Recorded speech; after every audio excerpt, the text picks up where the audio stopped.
Morning. Today is Tuesday, January 13th, 2026. It's 10 a.m. We're in the city chambers and I call this city commission regular meeting to order. Commissioners present are Commissioner Duvall, Commissioner Stokes, Mayor Emmerich, Vice Mayor Langdon, and Commissioner Petro. There is a quorum present for this meeting. Also present is Deputy City Manager, Jason Yarborough. I forgot the first name. City Attorney Ferwino, City Clerk Faust, Board Specialist Linder, Police Chief or Deputy Chief Morales, and Deputy Chief Herlihy are back there representing fire and police. And I'm going to call on Mr. Daniel from the paper if he could lead us in the pledge this morning.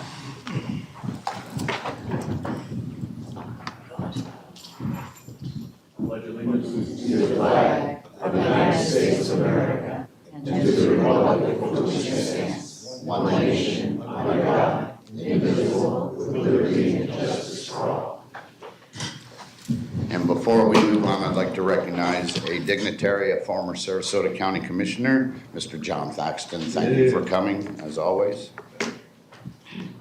And I'll be requesting a motion to approve the agenda. So moved. Second.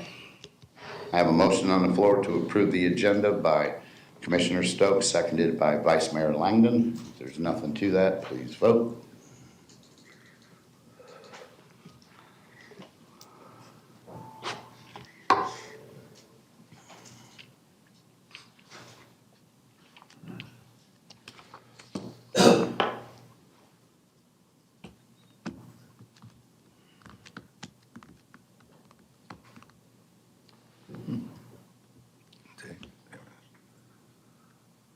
I don't think our pads are working very well. Mine's not working. There we go. There we go. And that passes 5-0. City Clerk, is there any public comment? Nikki Miller. As a nurse, I must share noise pollution will have a massive negative effect on the health and well-being of the nearby residents and wildlife, including but not limited to the protected scrub jays and gopher tortoises. There has been too much disruption already. Nighttime is sacred and protected for a reason. No exemption should be given. We need good, deep, restful sleep to have any hope of healing and functioning. Audio? It's on. Okay. Yeah. I'm sorry. We need good, deep, restful sleep and have any hope of healing and functioning optimally. Our city should care more about its residents. It's not working. This is hers. Yeah, still hers. You have awareness.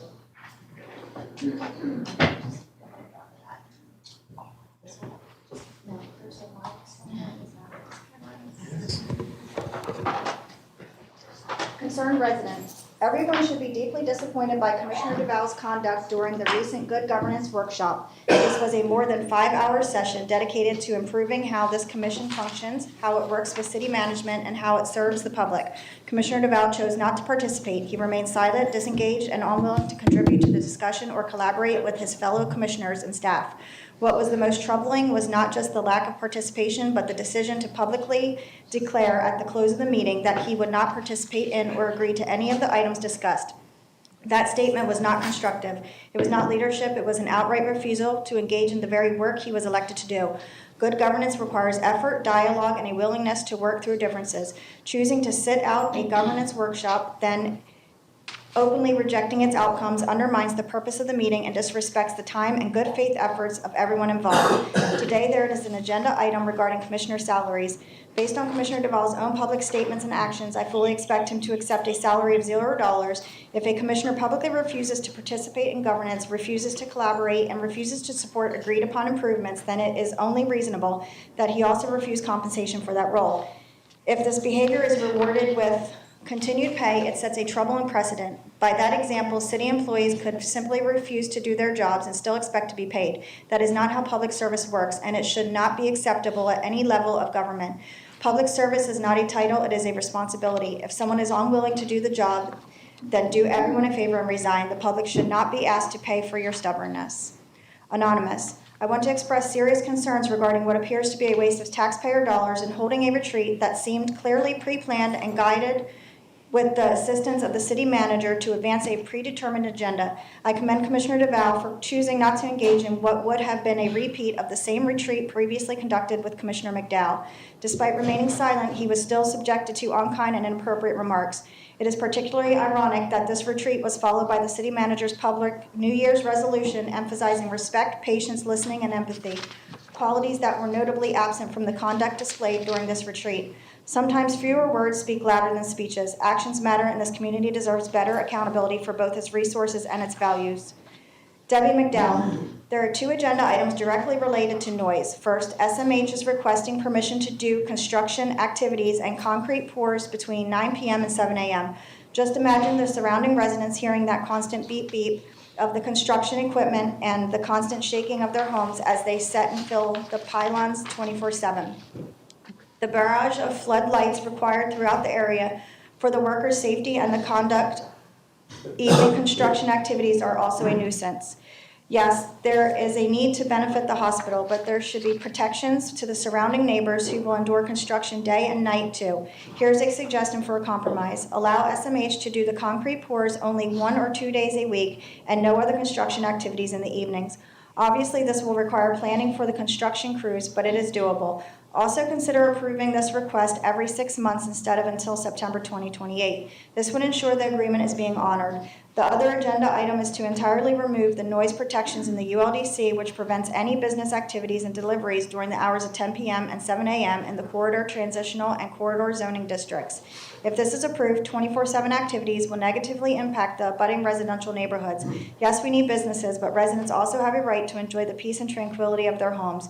Yes, there is a compromise on this too. Consider 24/7 business activities on the inside only, within the 4 walls of their primary establishment. All outdoor activities will continue following the existing ULDC with the quiet hours between 10 p.m. and 7 a.m. This protects the residents from loud music, talking, lights, slamming doors, and deliveries, which affects their peace and quiet in the evenings. Businesses and developers shouldn't get everything they ask for at the expense of the nearby residents.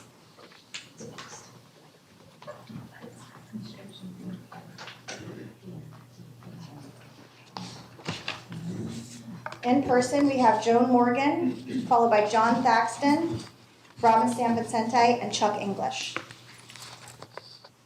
Morning. Okay, I'm here about number 26-0265. Cheryl Cook is applying for a board position, and I have a real problem with that. When she was a commissioner, a lot of things happened, okay? Don't have time to talk about all the problems she caused with Warren Middle Springs, because right now the county could be paying half our bills for repair. But I want to talk about Bay Flight, which is something she tried to get rid of because it made noise. Okay? Well, guess what? When that noise happens, someone should say a prayer for the poor victim who's going up in that flight. On May 28th, 2014, if it wasn't for Tom Jones, Jim Blucher, and Linda Yates, Bay Flight would have been gone because Cheryl Cook and Rhonda DeFranco voted to get rid of Bay Flight in Northport. Okay? We took hundreds and hundreds of petitions we had to send in to have Bay Flight continued. People had to send in letters. People came right here talking about how their lives were saved because of Bay Flight, but Cheryl had people wear red shirts to show their opposition to Bay Flight. Okay, now public request comments. Our obligations they want. Memos, emails, social media, calendars. I think we're hiring a person just to take care of her personal agendas. Okay, about 1/3 of all the requests for public requests are hers. Okay, I'm sorry, if she wants to find out what's going on, come here, listen, read. But don't have an employee of the city, don't have us pay for someone to be your personal secretary. I don't believe people on the boards. We want people on the boards. We encourage people on the boards, but not for their own vendettas or agendas. Thank you. Thank you.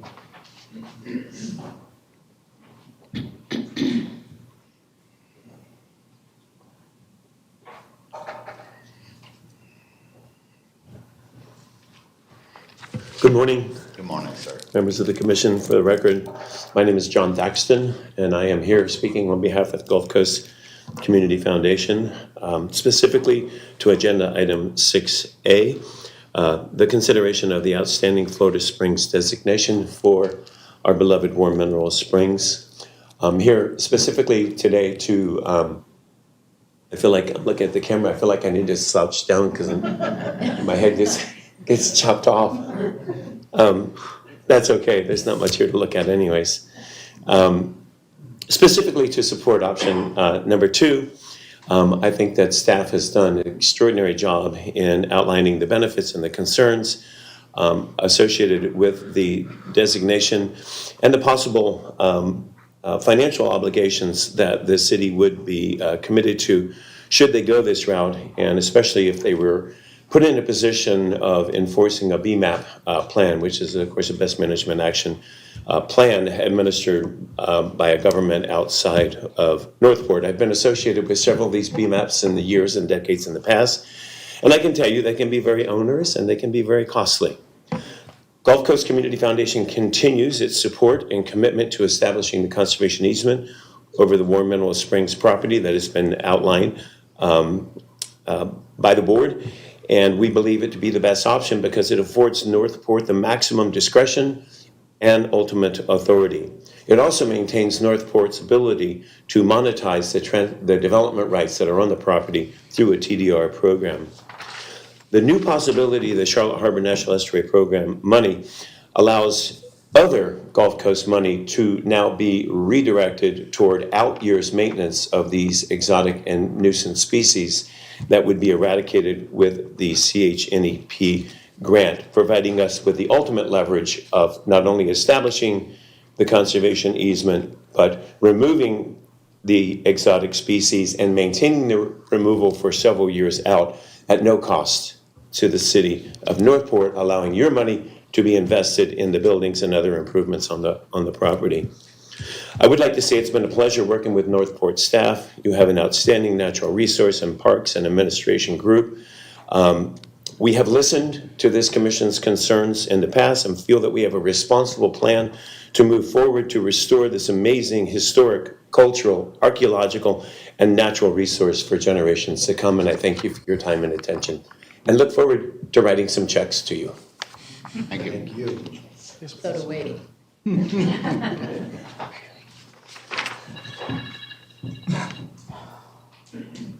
Morning, all. This will be kind of short and sweet. It's a matter of the topic of respect to the citizenry and then to the citizenry, to the commission and administration alike. Today's environment, everybody is walking on eggshells with what's going on in our economy, in our legislature, with bills that are going and taking our citizens' rights away, municipality rights away. And to tie this in with the respect issue, especially to the citizenry, I submitted a white paper to y'all on advisory boards and on communication between administration and the commission to the citizens. You continue to say that we want to hear from you, we want to hear from you, we want to hear from you. And when you do hear from us in the form of an email, it would be nice if we would get an acknowledgement that the email has been received. Every now and then I might get one commissioner that says received, or thank you for your input, it's appreciated. But that's not all the time, and it's almost never. I think that needs to be worked on so that the citizens really feel that their voice is appreciated. So I think if you could work on that, that would be great. The second is the white paper I submitted on the advisory boards and the recommendations of what's going on. If I could formally ask for a commissioner to endorse that, so it is either brought up in the form of a workshop, so you could actually look at everything, discuss everything, or at a commission meeting, that would be at your discretion. So since Commissioner Stokes, you're the only one who responded, thank you, to my white paper, I'm asking you if you would personally request as an agenda item or as a separate workshop. because all the things that I recommended really need to be looked at to make it fair for everybody and to make the citizens feel that their work on an advisory board is really taken into consideration and is just as important as the decisions that you make. Thank you. Thank you.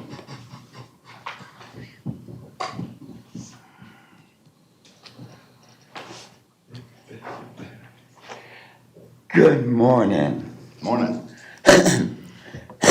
Pardon me. Robin led right into what I would like to discuss. It relates to boards and committees and their function. To me, the one that concerns me the most is the process of removal of a member of a board and committee without any recourse to challenge or defend or explain, right, the reasoning for their removal. The other aspect of it is that the commission appoints these individuals to the boards and committees. It should be the commission that removes these individuals from the boards and committees. Sadly, I can find nowhere within the policy where notification is required within the policy.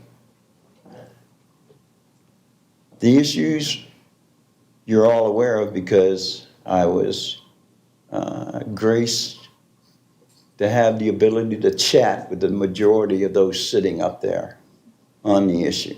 You're fully aware. Please take Robin's recommendations and we'll chat more. You have a blessed day. Thank you. You. That's all. Thank you. Moving on to announcements. City Clerk.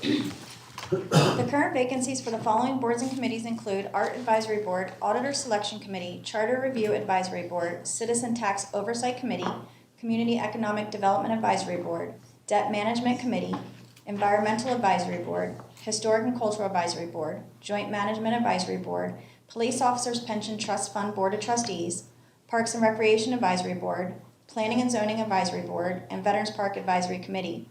Sarasota County Advisory Council vacancies, 1 resident of Northport to serve on the Sarasota-Manatee Metropolitan Planning Organization's Citizen Advisory Committee, and 1 resident of Northport to serve on the Citizens Oversight Committee for School Facility Planning. If anyone would like further details, please see the City Clerk's office. Thank you.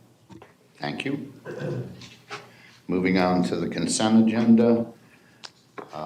Mr. Yarborough, has anything been pulled? Yes, sir, Mayor. Item N, agenda item N, also identified as item number 26-0265. Just that one item? Just that one. Thank you.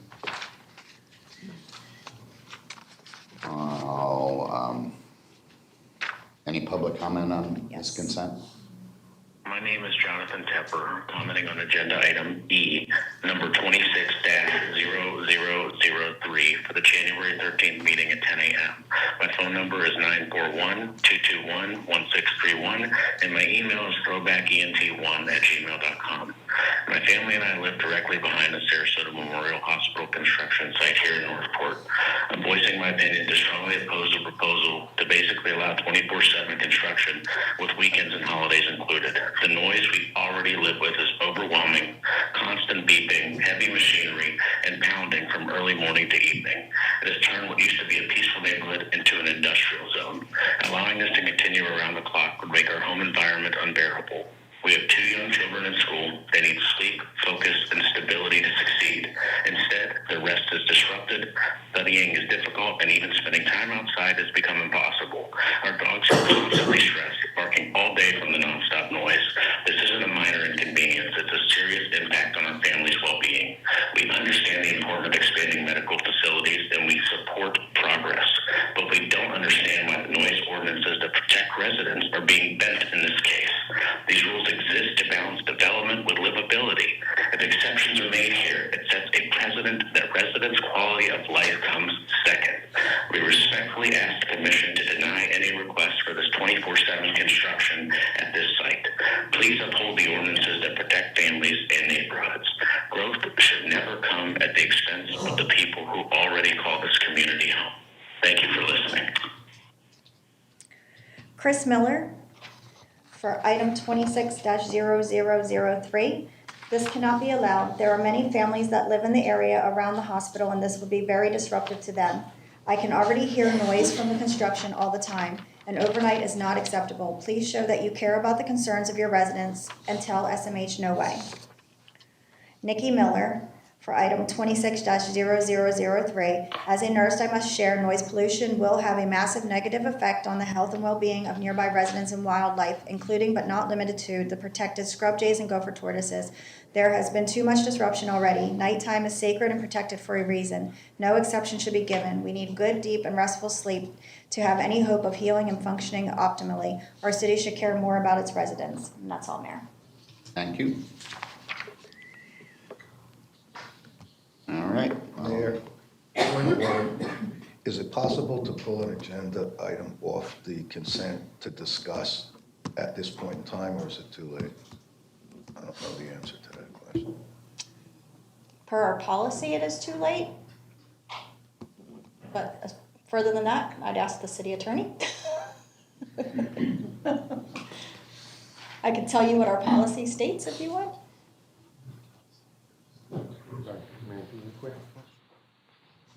Is it too late to pull an item from the consent agenda at this point? We've already moved to approve the consent agenda. And I think the policy is the consent removals have to be by noon on The day prior. before. Yes, our policy does state to request removal of an agenda item from the consent must notify the city manager no later than noon the day before the meeting. It doesn't provide any language for any other additional time. All right, I'll find another way to speak to that item. Thank you. All right, thank you. I'm looking for a motion. I'll make it. I move to approve the items on the consent agenda, pulling item N 26-0265 for discussion. I have a motion on the floor made by Vice Mayor Langdon to approve the consent agenda, pulling item N 26-0265 for discussion, and that was seconded by Commissioner Duval. Is there anything to that? If not, please vote.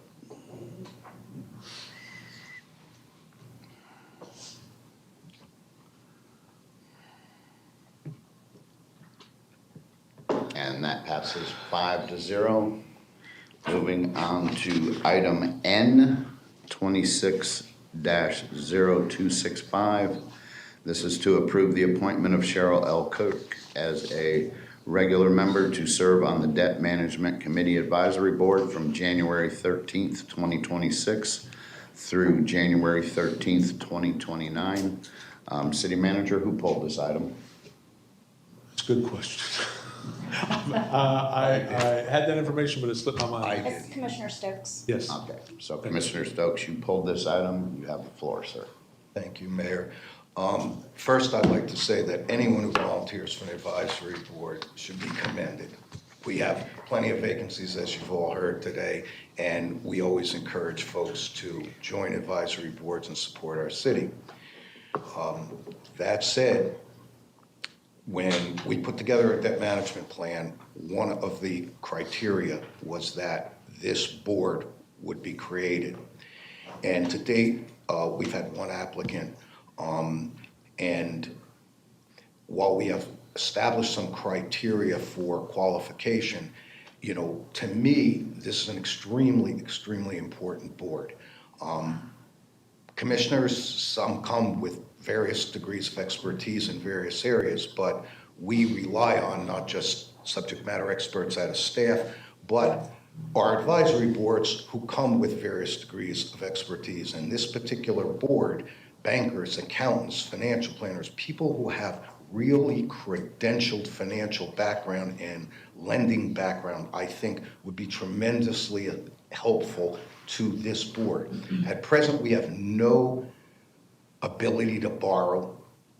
at this point. We have no projects in the pipeline that we are seeking borrowing ability for.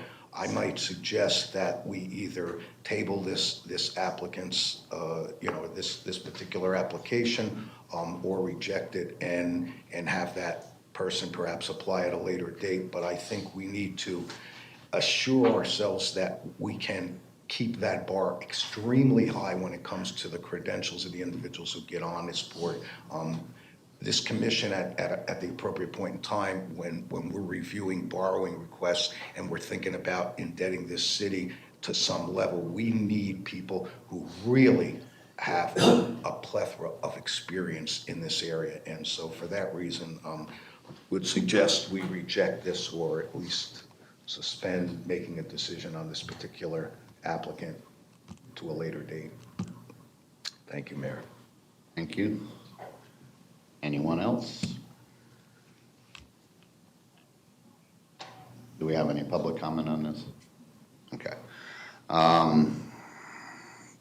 The only thing that I would look at is we do have an applicant that has applied, but like you stated, Commissioner, that we don't have any need at this point for this board except for being part of our debt management policy. So my suggestion would be is to suspend the board until there is actually a need.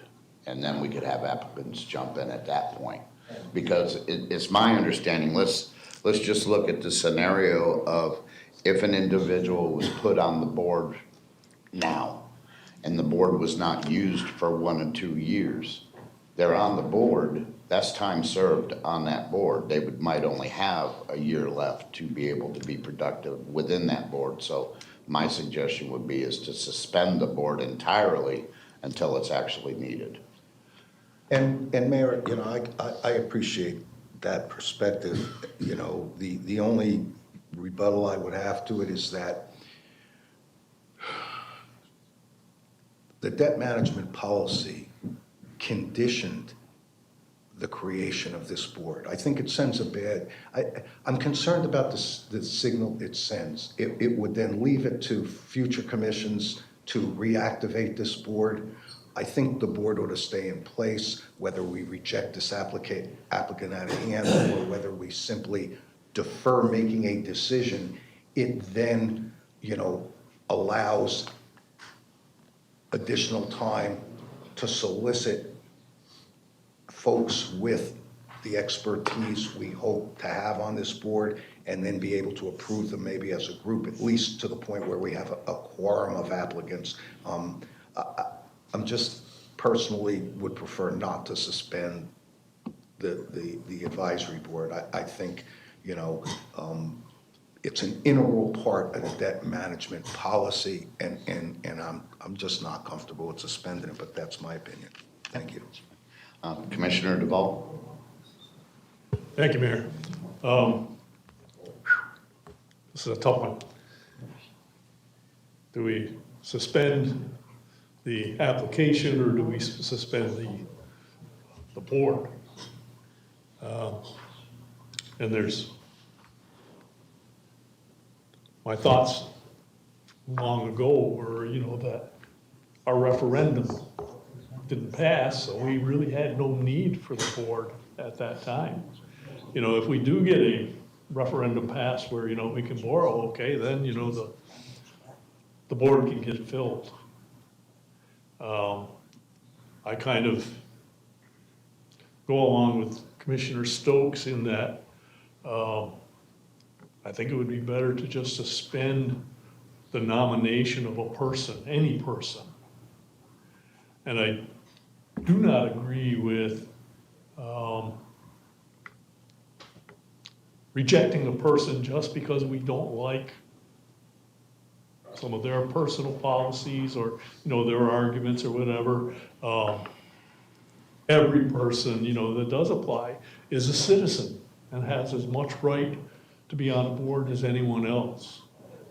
But in this case, I do support Mayor Stokes, asking that we just not nominate anyone right now. I didn't say Mayor Stokes today. I appreciate your emotion. It just, I'm old. Yeah, but that's my thoughts on this. Anybody else want to weigh in on this? All right, I'll look for a motion. Mayor, Uh, if somebody is gonna make a motion to suspend the application, if you could add a timeline, otherwise every month we're gonna bring it back. So if you wanna suspend it to a certain time before we bring any applications back to you, that would be beneficial. I'll make a motion. But, okay, that's fine. Go ahead. I make a motion that we suspend this application for the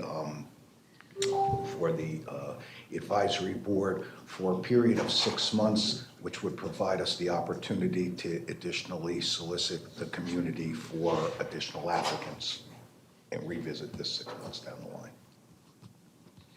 Good with that, City Clerk? Yes. All right, I have a motion on the floor. Would you read it back to me, please? To suspend the applications for the Debt Management Advisory Committee for a period of 6 months prior to bringing back any applications. Okay, I have a motion on the floor. Do I have a second? Made by Commissioner Stokes. Do I have a second? I'll second it. And it was seconded by me. How about that? Anything to that, people on the board? Let's vote.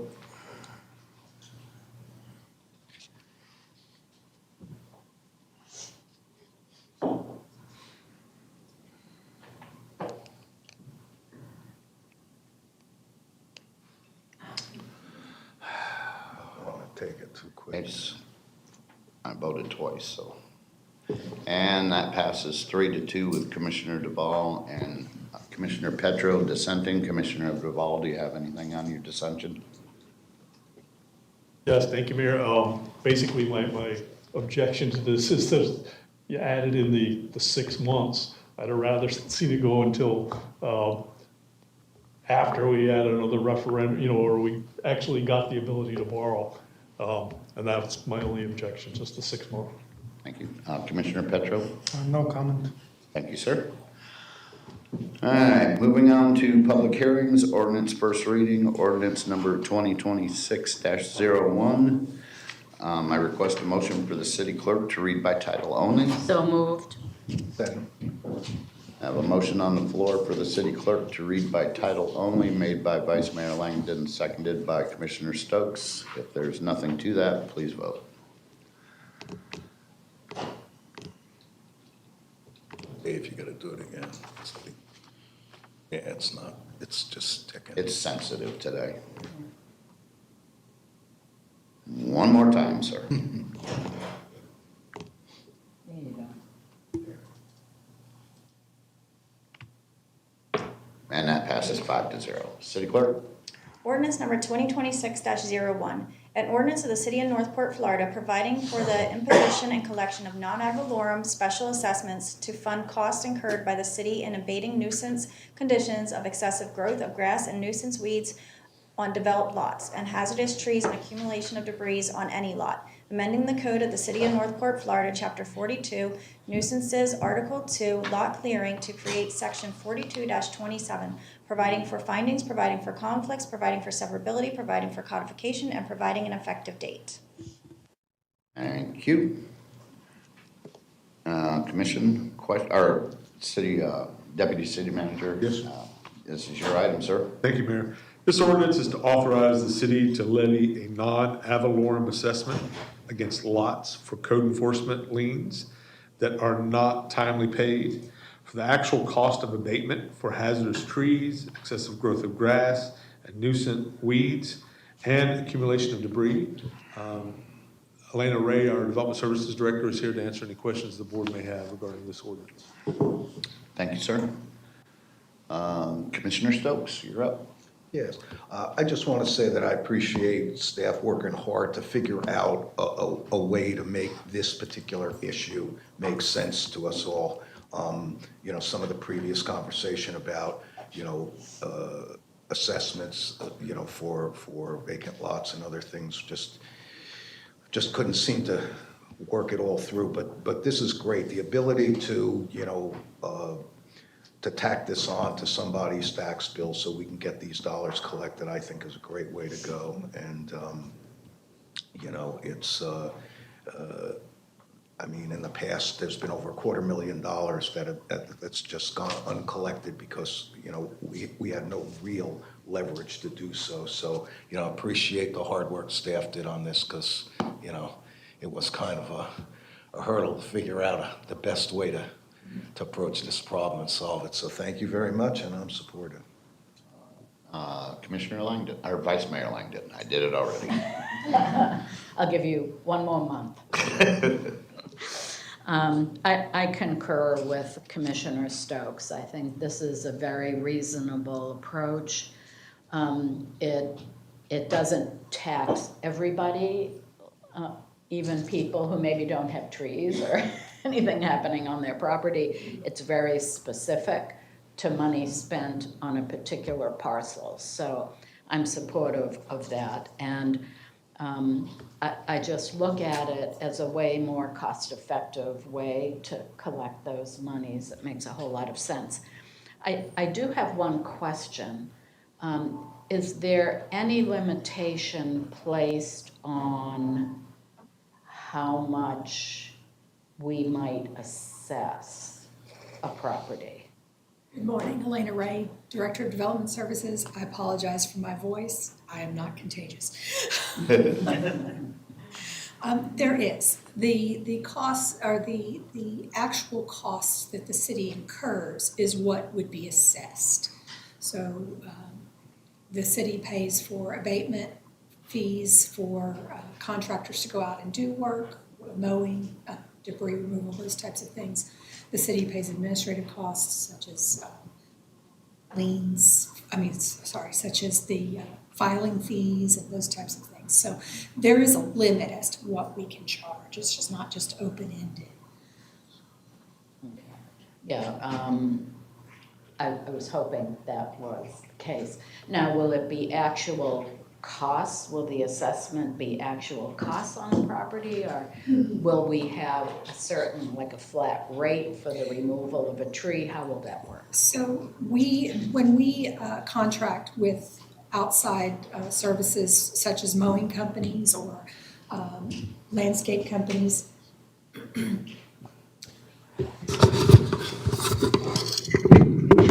thank you. I'm doing my best, I promise. We have, in those contracts, we have the cost that the city will pay to those contractors for specific services. So the mowing services are based on sizes of lots. Trees are based on per tree for removal and takedown. So when we pay those contractors, that's the amount. The amount that we're invoiced is the amount that is assessed as a lien. Okay, that's fair. As someone who has spent hundreds of dollars trimming impinging tree growth onto my property, I think that this proposal is timely, and I also am very supportive of it. Great work. That's it. Commissioner DeVal, sir. Thank you, Mayor. Thanks for the amount of time that staff has put into this. We've talked about this, a number of times just since I've been a commissioner. I have a couple questions. One question is, is talking about, the trees and the weeds and the grasses. What about a home that has some other code violations, such as, maybe there's no windows in the house, or in the case that we have a lot, where a house is unfinished and they're left. Would that be part of this ordinance? It is not part of this ordinance. Those are handled typically under our Florida Building Code provisions, so they're under a separate type of collection. Okay. They are separate and apart from this. If we wanted to go that route with those, it would be in a different type of assessment. Okay, secondly, this is just so, At one, you know, for a number of years, I owned an undeveloped lot, not where I lived. And I went out and made sure the borders of that lot were clear. But obviously, we all know not everyone does that. And, you know, we have many owners of undeveloped lots that don't live in the state. And my fear is that someone who has a house and has a fence around their property, staff are going to start to get myriad complaints about the grass is, you know, right up to my fence. Generally, you know, we're in a drought right now, but generally, you know, we get rain, and when it rains, we get grass and it grows fast. How do we separate, you know, what's a real concern and just, you know, someone who kind of nitpicks? So for undeveloped lots, we do not mow undeveloped lots. We will not mow undeveloped lots still. So that's not something we would take care of. The things that we would take care of for undeveloped lots are the dangerous trees. We are looking at those things that would cause property damage or safety issues for the neighbors. So we would be able to take those trees down, assess those people for the lot owner for the cost of those trees, whereas now we put a lien on the property, sometimes thousands and thousands of dollars for what we have spent. We may not recover that ever because the lot may never be sold and the people may never pay it. This would allow us to do that. We won't be mowing those undeveloped lots. We won't be clearing out 15 feet around the edges. We will be taking care of those trees that could fall and cause a danger to the structures or people next door. Okay, thank you. Nobody else? Any public comment on this? Robin Sanvicente?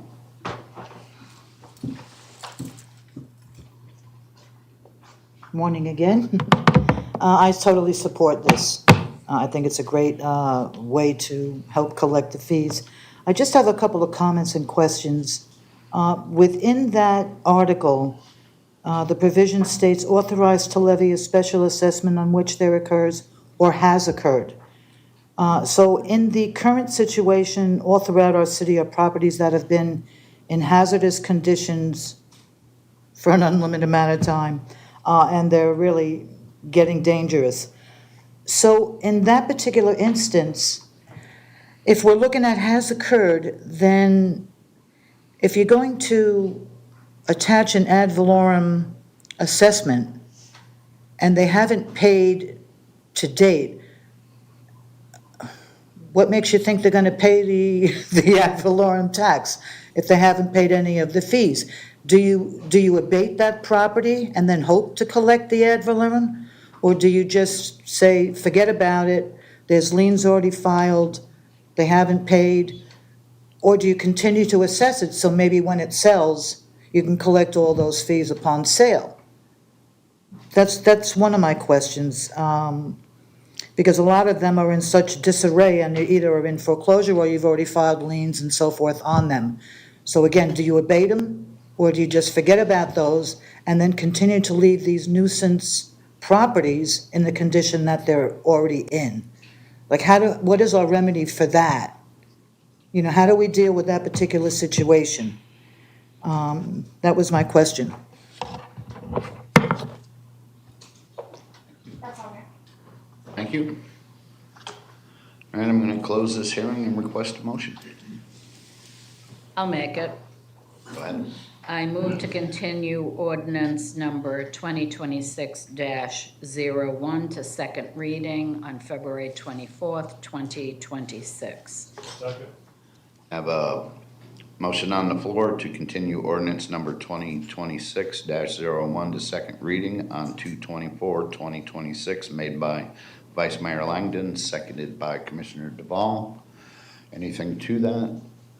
If not, please vote. Oh, go ahead, sir. It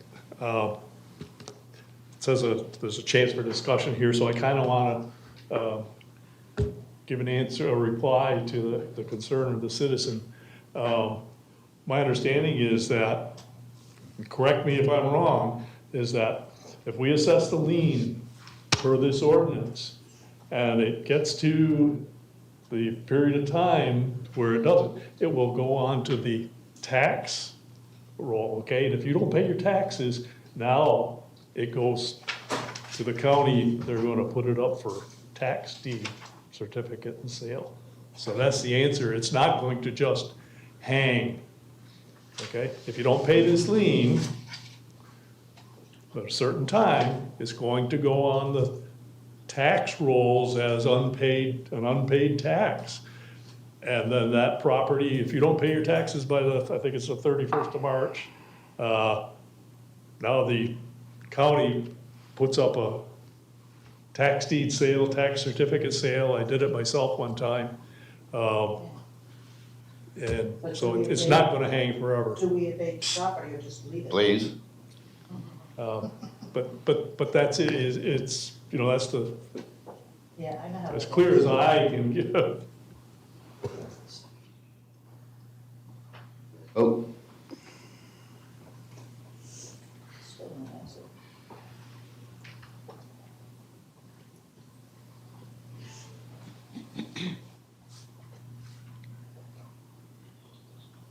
Commissioner DeValle.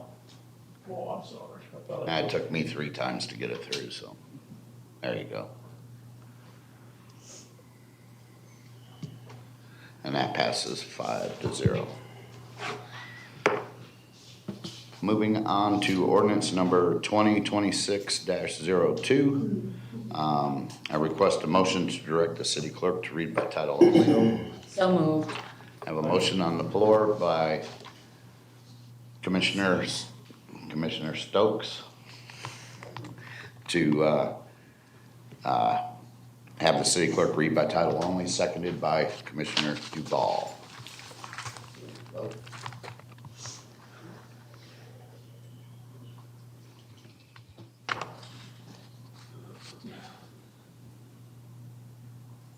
Commissioner Duval. Good, yeah, good. I'll avoid it again. One more time for luck, sir. There it goes.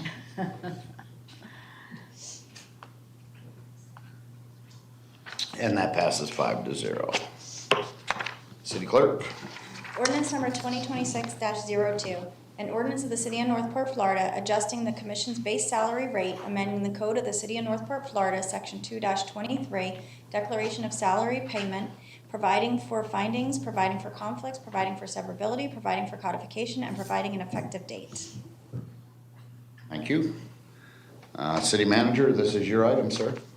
Thank you, Mr. Mayor. During the City Commission regular meeting held on November 4th of 2025, the City Commission directed the City Attorney to bring back an ordinance amending Commissioner salary calculation starting compensation baseline at its current amount, increasing annually based on that same cost of living increase as approved for city employees. If there is no cost of living increase given to the city employees, then the Commission gets no increase as well.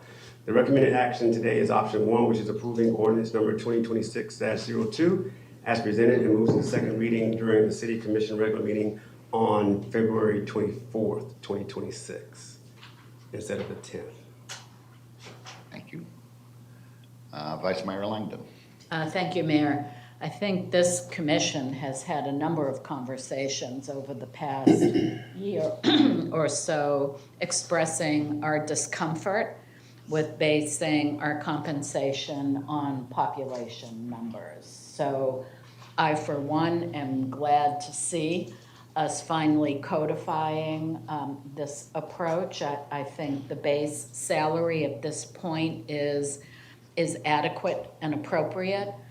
I think that tying any increases to the same increases that our employees might get based on the cost of living is also appropriate. So I am in support of this ordinance. Thank you. Thank you. Commissioner Duval. Thank you, Mayor. When it comes to commissioners' pay, you know, part of how I campaigned, I have never been for the idea of commissioners voting on their own pay. And I wanted to see this changed and put into the city charter. I also did not like that population and the whole formula. The last time a rather large pay raise was given was when, you know, different factors in that formula were changed. But Mayor Stokes, no, not, well, I guess he was mayor back then. Commissioner Stokes, you know, brought it up this way, and I'm willing to compromise. And, you know, the fact that future pay raises will go along with, you know, what our city employees get, you know, and the commission seems to agree that, you know, what the salary is at now is a reasonable amount. So I'm for this ordinance. Thank you. I just want to state that a lot of hubbub out there is that we're giving ourselves a raise at this point. That is not the fact. Is what we did was, as over the years, we've came up to this scenario, and this is what our current salary is. We're taking out the population equation and starting from here to going into just a CPI type, you know, raise in the future. So it's just holding fast and moving forward in a different rate than by population. Anybody else? I will, any public comment? Robin Sampson? Thank you.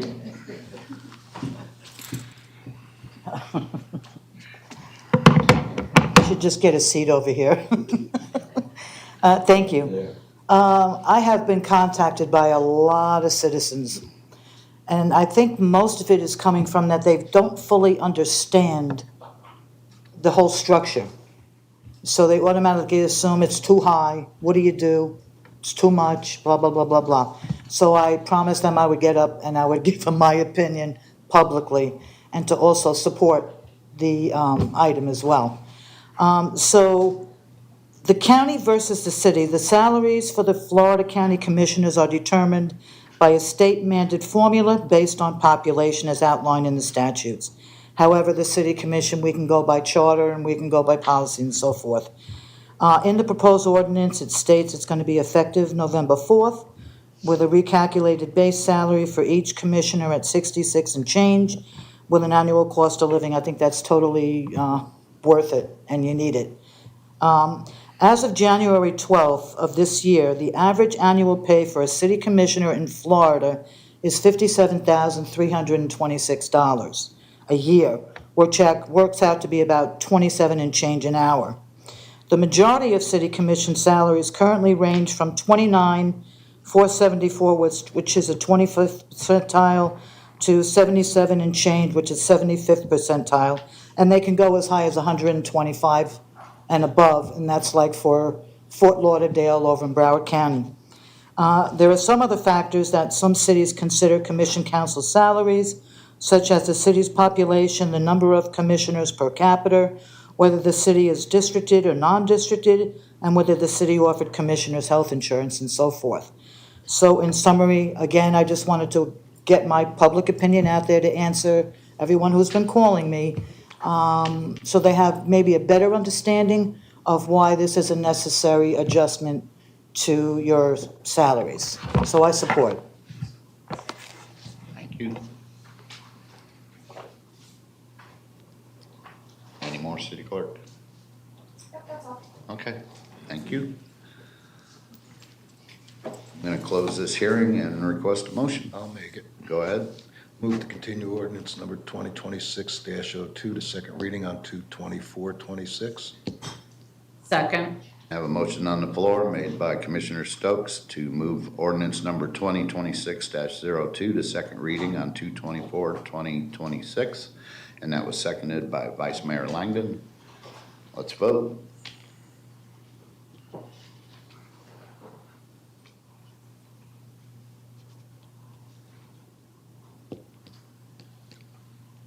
Now it's mine. I think I voted Gotta for keep hitting it till it. for Commissioner Petro last time, I'm not sure. And that passes 5-0. Okay, moving on. Ordinance number 2026-04, and I request a motion to direct the city clerk to read by title only. Second. Have a motion on the floor made by Commissioner Stokes, seconded by Vice Mayor Langdon to request, to direct the city clerk to read by title only. City clerk? Oh, vote please. Gotta vote. Tired of this machine here, so.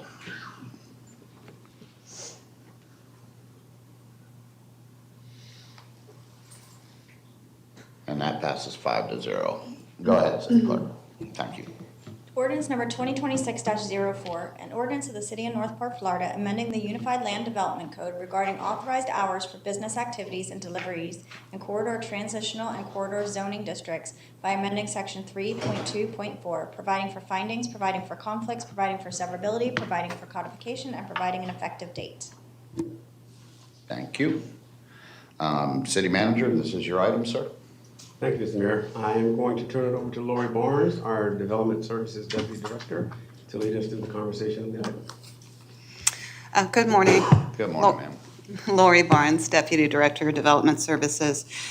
This ordinance before you this morning amends the Unified Land Development Code to eliminate the business activity hours limitation for our CT and COR zoning districts. This item was discussed at your June 2nd Commission workshop, and then again in November, where the Commission gave direction to bring back the formal ordinance for your consideration. On December 16th, the Community Economic Development Advisory Board voted unanimously to recommend that the Commission adopt this ordinance, as well as the Planning and Zoning Advisory Board on December 18th. So I'd be happy to answer any questions you may have. Staff is recommending approval. Thank you. Commissioners, Commissioner Stokes.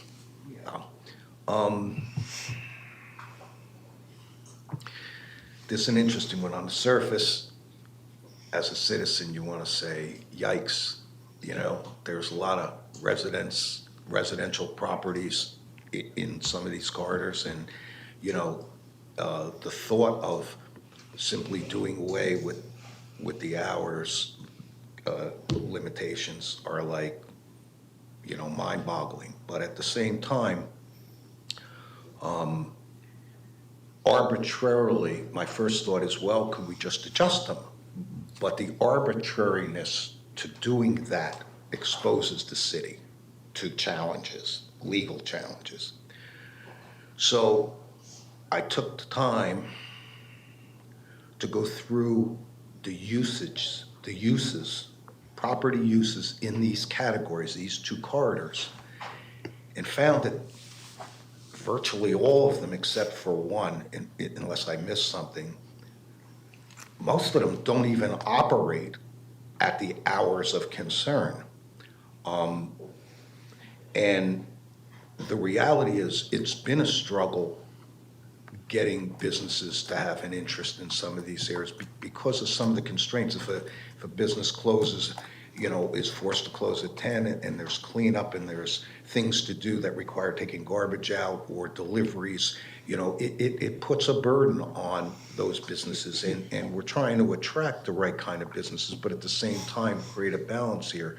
And it seems to me that other than restaurants, which seem to be the only, in my mind, area of concern, the other uses in these corridors don't seem to cause a problem. I mean, I don't know that we want to go through them. They're pages long, but I took the time to, and you know, restaurants were the ones that popped out at me.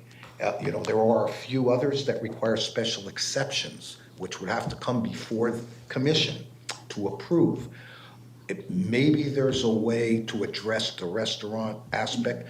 The other thing is, there's a slew of attachments to this particular item on the agenda, one of which is the noise ordinance. And when you read through that,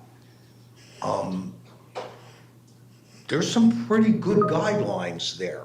They need to be enforced, and sometimes that's not always the easiest thing. But it appears to me that even with regard to restaurants or bars, there are the guidelines and the ability to control this issue. I think it's easy to want to just say, Jesus, this opens the door to 24/7 chaos, but it doesn't if you take the time to go through it. So I'm supportive. I think that the corridors we're talking about, are corridors that are going to be developed here, and I think that it's important that we do it smartly, and I think staff has. I really do. I think if we run into some additional problems, commissions can address them and can tweak things and can change some guidelines and rules and ordinances to help better protect the citizens and create a better balance. But I've come to the point where I'm good with this one. So, thank you, Mayor. Thank you, sir. Commissioner Duval? Thank you, Mayor. As Commissioner Stokes just mentioned, I also looked at the uses, in the different categories. And, there are some that are just definitely not allowed. Like if I'm looking at right now under light industrial. In the CT, it's not allowed. In the corridor, it's a special exception. Okay, it's going to have to go in front of the commission to get that okay. And I did go through all of these different, restaurants, recreation, pocket parks, schools, RV resorts, and it really helped to calm my nerves about this. Now, initially, what my big concern with this is that this city is segmented.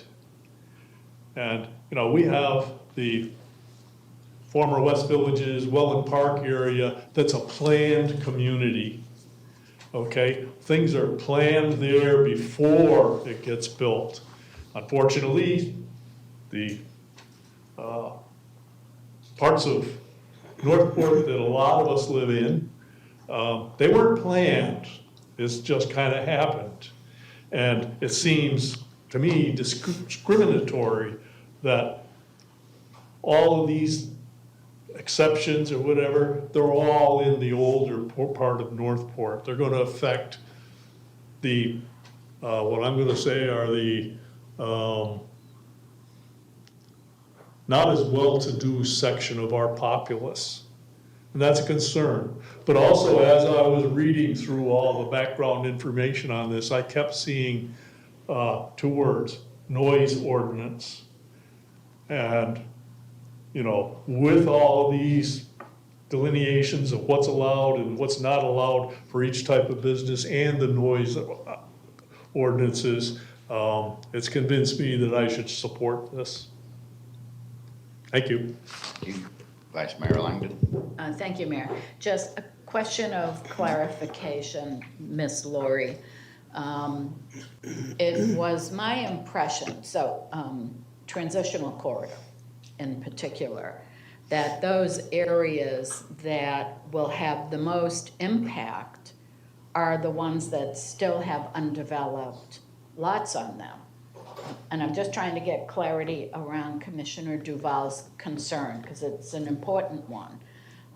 I wouldn't want to see any of our policies inadvertently disadvantaging, if that's a word, some of the older and perhaps not as affluent areas of the city.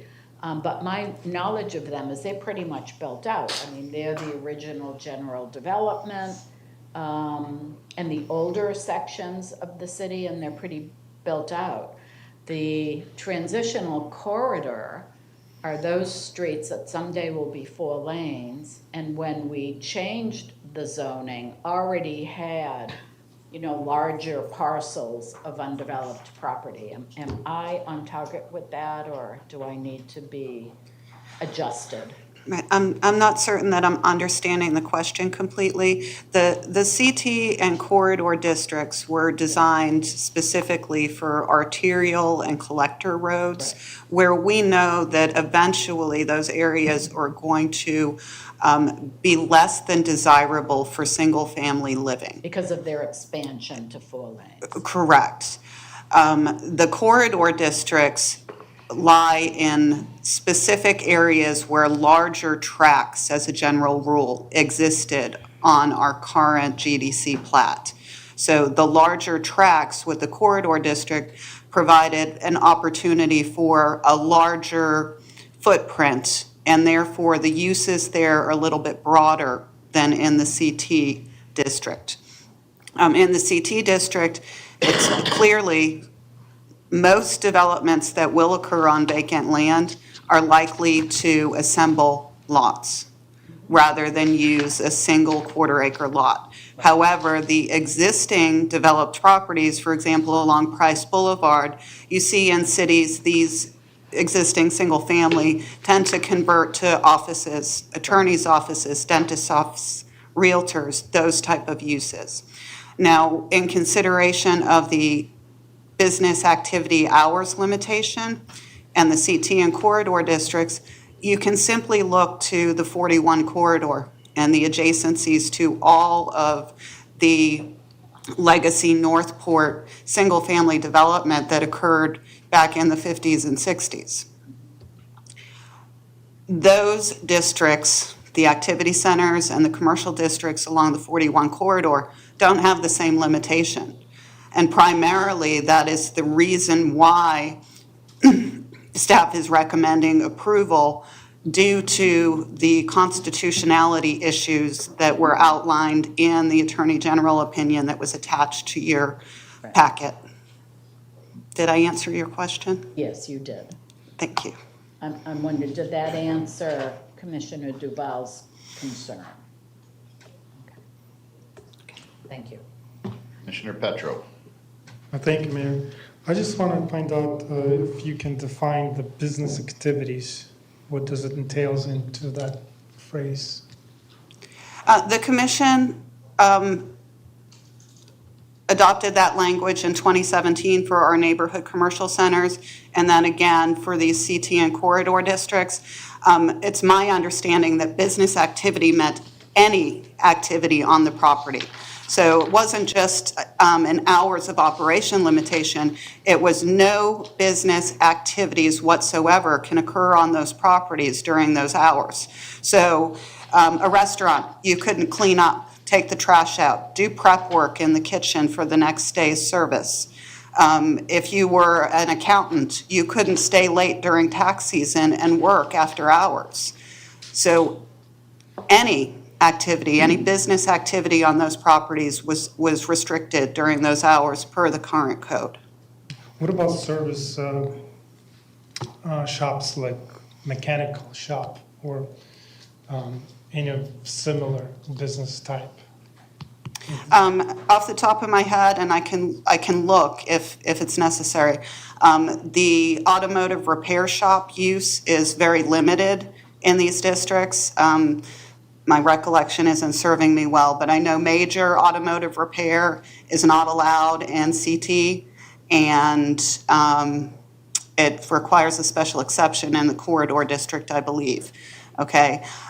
Now, automotive repair, if they were to operate after hours, they're going to be subject to the noise ordinance, just like every other business in this city, regardless if it's in a corridor district or an activity center or a general commercial district. Thank you. Personally, I was on the fence on this one because I can see where do we draw the line, and I would rather want to see this change to be on a request base type of a change But after looking at the deeper in the materials, and the restaurants are probably the majority of the business activities that we are looking into this, grocery stores, and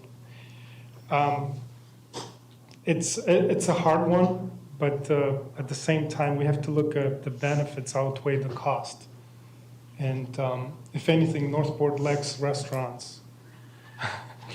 I'm not talking about Welland Park specifically, but this part of from River Road all the way there. If we want to go out, we would have to drive. And this will solve it. I just want to be very transparent and to show the citizens that we do care about the noise ordinance and change of business hours of operation. The noise ordinance will be still in place. We're not eliminating, if we vote for this to be proceeded and to be adopted as an ordinance, will not change. The noise ordinance will stay. But the hours of operation, it's a one-time delivery, and that's where the restaurants are limited to have, because the deliveries happen early in the morning, between 4 and 6 a.m., generally speaking. So I want to support this. At the same time, I want to respect our citizens' concerns, and but it's like you choose the lesser of two evils in this case. And again, it's the benefits outweigh the cost. And again, this is the change of ULDC, which I was not part of it. But since we're there, I've met also not with citizens, but the people who want to have businesses to serve those very same citizens. And they told me we cannot. We're not going to acquire that property. This property will be vacant, or somebody else will buy it for whatever reason. But as a business, to serve your community, I'm so limited because I cannot have maybe once a week delivery, and that's once a week delivery prohibits that business to be there, i.e. restaurant. And I don't know if you can, what would be your opinion besides the restaurant industry? What would be other ones that would be affected by this change? As outlined in the Economic Development Division analysis in your packet, there are a number of businesses, hotels, bed and breakfast, animal services, overnight boarding, those type of businesses that, by virtue, our 24-hour operations cannot locate there. And everyone knows we need hotels in Northport too. So it's not just restaurants that are impacted by this business hours limitation or this business activity limitation. And then, as I mentioned to Vice Mayor, moreover, we have the potential legal exposure in retaining these business activity hours of operations as described in the Attorney General opinion that was included in your packet. And the hotels, they would be not built on a quarter of an acre lot, obviously. Those would be commercial designated lots that largely are permitted by size to build a hotel. So, correct. So it is a tough one, but you make better for the benefit of the greater benefit of the city. It's a tough one for me. That it? Yes. City Clerk, any public comment? Okay, I'm gonna close this public hearing and request a motion. I'll make it. Go ahead. see, I'm on the right one here. I move to continue ordinance number 2026-04 to second reading on 2/10/26. Second. I have a motion on the floor made by Commissioner Stokes to continue ordinance number 2026-04 to second reading on 2/10/2026, and that was seconded by Commissioner Duval. Please vote.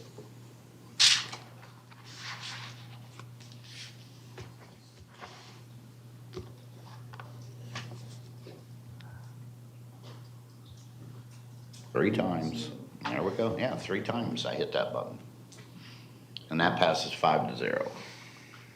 Moving on to resolution number 2026-R-03. City Clerk, can you read this by title only, please? Resolution number 2026-R-03, a resolution of the City of Northport, Florida, authorizing the use of electronic records and electronic signatures pursuant to the Uniform Electronic Transaction Act and directing the city manager to adopt and implement control processes and procedures for the use of electronic signatures, providing for incorporation of recitals, providing for conflicts, providing for severability, and providing an effective date.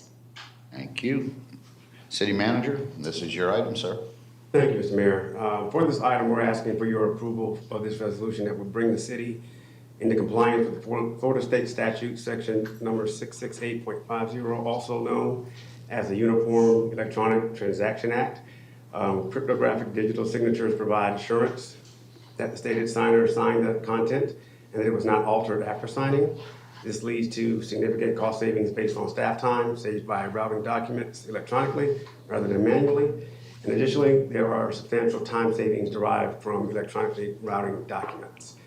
We also have our IT manager, Mr. Eric Ryan, here if you have any other questions, but we're seeking for you to approve resolution number 2026-R03 as presented. Thank you, sir. Thank you. Vice Mayor Langdon.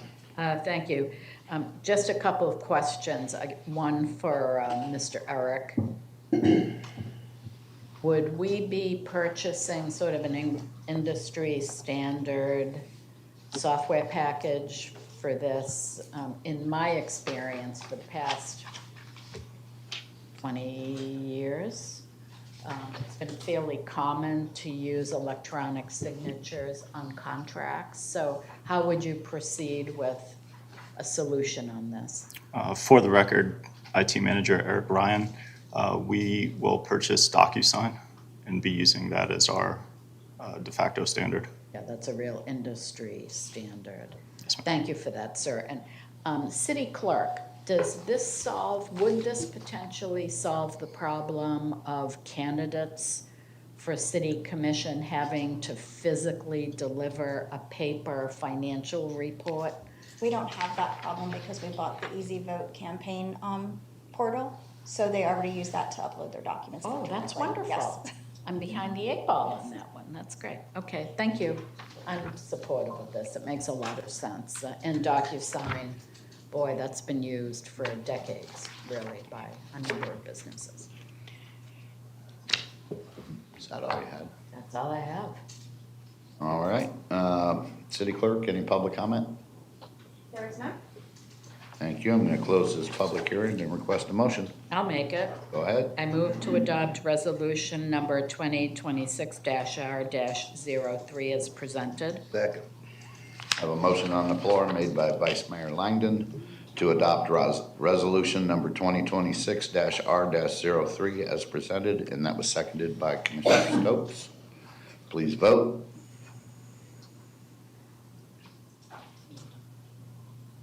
First time.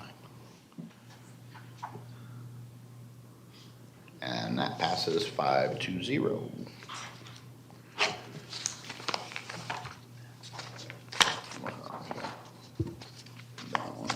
That one. Okay, moving on to E, resolution 2026-R-04. This is a quasi judicial hearing, and City Clerk, can you read by title only? Resolution number 2026-R-04, a resolution of the City Commission of the City of Northport, Florida, vacating utility and drainage easements for lots 15 and 16, block 334 of the 5th addition to the Port Charlotte subdivision, providing for findings, providing for recording, providing for conflicts, providing for severability, and providing an effective date. We have not received any agreed party requests. Can everyone wishing to provide testimony please stand and raise your right hand? Do you swear or affirm that the testimony you're about to provide is true and accurate to the best of your knowledge, so help you God? Yes. Thank you. Okay. Moving on to presentations. Applicant is not present, I take it? Mayor. Yes. Oh, presentation by applicant, please. Mayor, Yes. you're supposed to do ex parte communications. Oh, is there first. any ex parte communication? That would be for commissioners, not. I'm asking you to. I believe there's none. Okay. Do you have any, Commissioner DeBall? No. Commissioner Stokes? I'm a no. I have no. None for me. Okay, there's none, ma'am.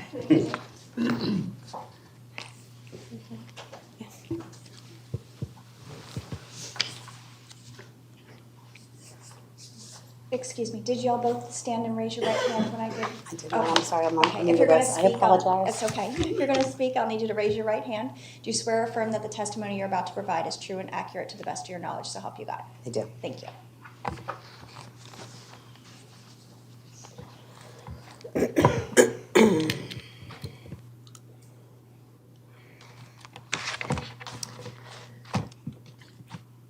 My name is Sherry D. Hay. I am the applicant's realtor, and I also am, excuse me, I apologize, I have that crud also.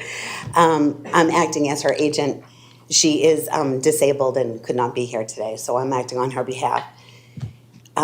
This is a situation where I sold Mrs. Abling the home over 20 years ago, and when we did the survey for the initial purchase, it was found that the line of the property went through the kitchen of the home, which was a problem. So at that time, she was purchasing a home on a single lot because the prior homeowner had built the home, and I don't know how that ever happened, but the home was built in the middle. Like I said, the line went right through the kitchen of the home. They had to then purchase the lot next door. So that was done simultaneously. When we closed on the home, they ended up buying, the home and then got 2 lots to fix the issue of the line going through the kitchen. Time has gone on. Now we are under contract to sell the home, and it was brought to my attention that you have an easement that's going through the kitchen. Don't know why it wasn't taken care of at the time of purchase 20 years ago. Nothing was brought to our attention, although I will say that it was a title company in Miami that handled the closing, not by my doing, which is just a thing. Everyone should use a local title company when they're purchasing. It makes a difference. So here we are today. We are under contract. The buyer wants to close on this, but we can't do it unless this easement is vacated. Staff? Good afternoon. Adriana Silva, Planner 2, Development Services. Today, we are considering a vacation of easement at 2682 Yamada Lane under Resolution Number 2026 R-04. The owner is Susan Abling. The request is to vacate 2 platted 6-foot utility and drainage easements for a total of 1,380 square feet located between lots 15 and lot 16 on block 334 of the 5th addition to the Port Charlotte subdivision. As the applicant's representative discussed, she's requesting this vacation of easement to bring the property into compliance to allow for a clear title for the sale of the property that is currently under contract for sale. The subject lots are under common ownership with the unity of title, and the entire property area is 20,000 square feet. And the vacation of easement is for 1,380 square feet. The plats, for a background on this review process, plats typically contain an automatic vacation language, and this specific plat did not have that language, thus the need for this vacation of easement. The utility agencies have reviewed the request per section 2.2.17C of the ULDC and through written response have granted approval. If no response was received within 10 days of notification, the vacation of easement is deemed uncontested. Staff has reviewed and approved the proposed vacation of easement, finding it in compliance with Florida Statute 177 and the ULDC Chapter 2. Staff recommends approval of petition number PVAC-25-04036 via resolution number 2026-R-04. The city attorney has reviewed the accompanying resolution for form and correctness. Thank you. Thank you. Okay. Let's see. Rebuttal from the applicant. You just say no rebuttal. No rebuttal. Staff? No Any rebuttal. Okay.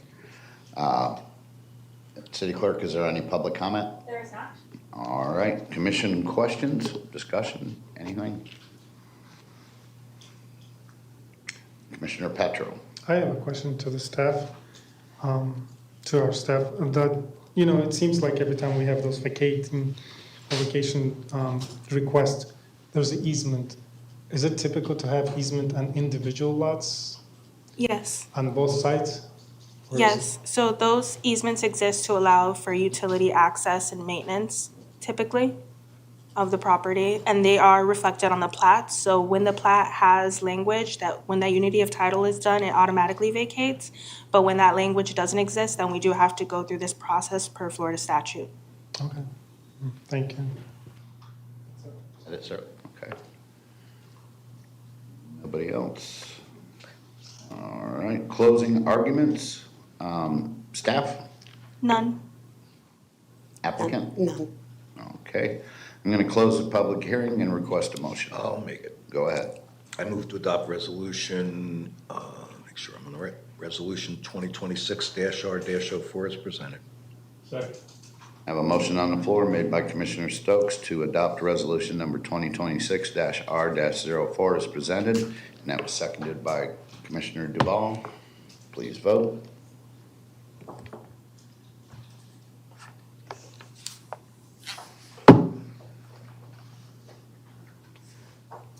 Petro. Your turn. And that passes 5-0. You're all good, thank you very much. Thank you. All right, we're moving on to general business, and before we do, since it is a long item probably, do we want to take a break? Do we want to take a lunch? What do we want to do? I say we can take a break and come back and finish everything up after the break, 15 minutes, or do you want to take a lunch? I'm asking the city manager for staff as well. Staff is fine either way, Mr. Mayor. Okay. All right, we'll take a 15-minute break and then we'll come back and we'll move through this.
All right, it's 11:45 and we're back, moving on to general business. Item number 26-0228, discussion and possible action regarding pursuing an outstanding spring designation for Warm Mineral Springs. City Manager, this is your item. Thank you, Mr. Mayor. I am going to turn it over to Ms. Chanel Bosch, our environmental planner for the Department of Development Services, to lead us through the presentation. Thank you, ma'am. Thank you. Good morning, Chanel Bosch, Environmental Planner with Natural Resources. Thank you for having me here today. I'm here today to provide an overview of what it would mean for Northport to pursue an Outstanding Florida Springs or OFS designation for warm mineral springs. I'm here today to provide an overview of what it would mean, not so much to advocate for or against, but to give you a broad overview of the pros and cons related to this. Today's presentation will cover the potential benefits, drawbacks, financial implications, regulations, and impacts associated with such designation. We'll review what OFS designation entails, discuss both environmental advantages and regulatory challenges, outline potential costs the city would incur as well as our residents, and identify which neighboring jurisdictions would become involved if a Basin Management Action Plan or BMAP would be triggered. A BMAP is FDEP's regulatory framework to restore water quality in impaired waters associated with OFS designation. Warm Mineral Springs is one of Northport's most iconic natural resources. It's a third magnitude spring, meaning it discharges between 1 and 10 cubic feet of water per second. It's Florida's only known hot spring, producing warm, mineral-rich water that attracts visitors from all around the world. Beyond its recreational benefits, it supports important ecological benefits and functions, including habitat for gopher tortoises, endangered species, and downstream warm water refuge for manatees.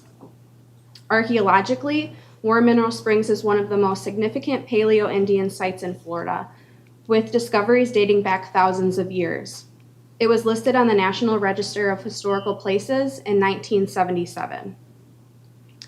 Hydrologically, the spring lies within the Myakka River Basin and the broader southwest central Florida groundwater basin, which spans approximately 5,000 square miles. These characteristics help explain the level of interest surrounding this resource. Outstanding Florida Springs were established under the 2016 Florida Springs and Aquifer Protection Act. Statutorily, outstanding refers to springs that are significant to Florida's water resources and may be impaired or at risk for impairment, requiring enhanced legal protections. Outstanding Florida Springs are the state's most significant freshwater springs and are designated by the legislature to receive focused protection and restoration. The program is primarily designed to address nutrient pollution and protect aquifer recharge areas. It is most effective when there is a clear water quality concern. Springs in Florida are classified by discharge volume, with first magnitude springs having the highest discharge and flow rates. Current designation applies to all first magnitude springs and a limited number of second magnitude springs with very high flow rates. Designation brings a suite of regulatory tools, including stricter water and nutrient reductions, water use limitations, mandatory restoration improvements, but only if impairment is identified. Warm Mineral Springs, however, is a unique system. It is a third magnitude warm mineral spring formed from a prehistoric sinkhole, with naturally elevated temperatures and mineral content that differ significantly from typical freshwater springs. It is not considered a major aquifer recharge spring, but rather a groundwater discharge feature that flows directly into the Myakka River. Because of its distinct geology, hydrology, and chemistry, Warm Mineral Springs does not fit neatly within the regulatory framework designed for first and second magnitude springs. Applying the OFS framework, could mischaracterize the natural mineral conditions as impairment. While the legislature does have the authority to add springs by name, given these characteristics, it may be unlikely that Warm Mineral Springs would meet the intent of the OFS program. The following slides summarize prior discussions related to OFS designation for Warm Mineral Springs. In early 2021, the Myakka River Management Council emphasized the ecological value of Warm Mineral Springs and Little Salt Springs and encouraged the city to pursue OFS designation. In April 2021, Commission reviewed that request and directed staff to continue discussions and consider a future resolution. Later in 2021, the Commission adopted a resolution supporting designation and discussed potential criteria and coordinating our efforts. At the end of 2022, Commission adopted a second resolution supporting designation of both springs, along with legislative support and funding for spring protection. In early 2023, staff presented a memo outlining the long-term commitments associated with OFS designation and the BMAP process. In mid-2023, a follow-up memo recommended pausing pursuit of designation due to concerns related to the BMAP adoption and associated financial and regulatory obligations. In early 2025, Commission voted to resume the consideration, and in May, staff presented a third memo outlining updated pros and cons, along with general terms for a conservation easement surrounding Warm Mineral Springs. Although Warm Mineral Springs does not automatically qualify for an OFS designation due to its third magnitude status and lack of current impairment, the legislature could amend the statute and add it by name. That process would require substantial political support, including coordination with Sarasota County and other jurisdictions within the regional springshed. Even with designation, OFS status alone does not guarantee water quality improvements unless impairment is identified and a BMAP is required. If designated, a priority focus area, or PFA, would be delineated. Existing OFS priority focus areas range widely in size from just over 3,000 acres to nearly 400 acres. For Warm Mineral Springs, a PFA could include portions of the lower Myakka River Basin or potentially multiple basins, and could encompass all of Northport depending on FDEP's determination. OFS designation does offer potential environmental benefits. It strengthens regulatory oversight by FDEP and SWIFMUD, supports nutrient reduction efforts, and provides tools such as minimum flows and levels to protect groundwater withdrawals. Designation may also elevate the spring's profile and increase public engagement around water quality. However, these benefits are largely realized only if water quality and water quantity impairments or issues arise and a BMAP framework is initiated. For the community, designation may promote stewardship, regional cooperation, and recognition of Warm Mineral Springs' cultural and historical importance. It can support environmental education, tourism branding, and long-term planning, though these outcomes are not guaranteed. There are also significant drawbacks to consider. Absent impairment, designation alone does not bring new protection or funding. Once impairment is identified, a BMAP can impose mandatory requirements affecting development, water use, fertilizer application, and wastewater management within the city. Because the springshed extends beyond city limits, these requirements would likely have to occur regionally. For the city, designation prevents financial and administrative challenges. If a BMAP is triggered, The city could be responsible for major infrastructure investments, including wastewater upgrades, stormwater improvements, and expanded sewer service. Staff workload will also increase due to monitoring, reporting, and regional coordination. Residents could also experience direct impacts. If septic systems are identified as a significant nitrogen source, homeowners would be required to upgrade systems or connect to central sewer at costs ranging approximately $12,000 to over $20,000 per household. Utility rates could also increase to support expanding treatment infrastructure. City costs would include both capital and ongoing operational expenses. Capital costs may involve treatment upgrades, stormwater retrofits, hydrologic studies, monitoring infrastructure, and habitat restoration projects. Operational costs could include long-term monitoring, compliance reporting, public outreach, and enforcement. Communities involved in existing BMAPs often incur tens of millions of dollars in long-term costs. Because War Mineral Springs is connected to the broader Myakka River Basin, which is highlighted in red, Sarasota County highlighted in yellow, a primary focus area would likely extend beyond city limits. Multiple jurisdictions, including Sarasota County, the City of Venice, Englewood, and potentially portions of Charlotte County, could be required to participate in the BMAP. Coordinating policies and infrastructure across jurisdictions is complex and resource intensive. If a BMAP were created, it would include a detailed source analysis, ranked mitigation projects, implementation timelines, and cost estimates. Projects must demonstrate measurable nitrogen reductions and secure funding.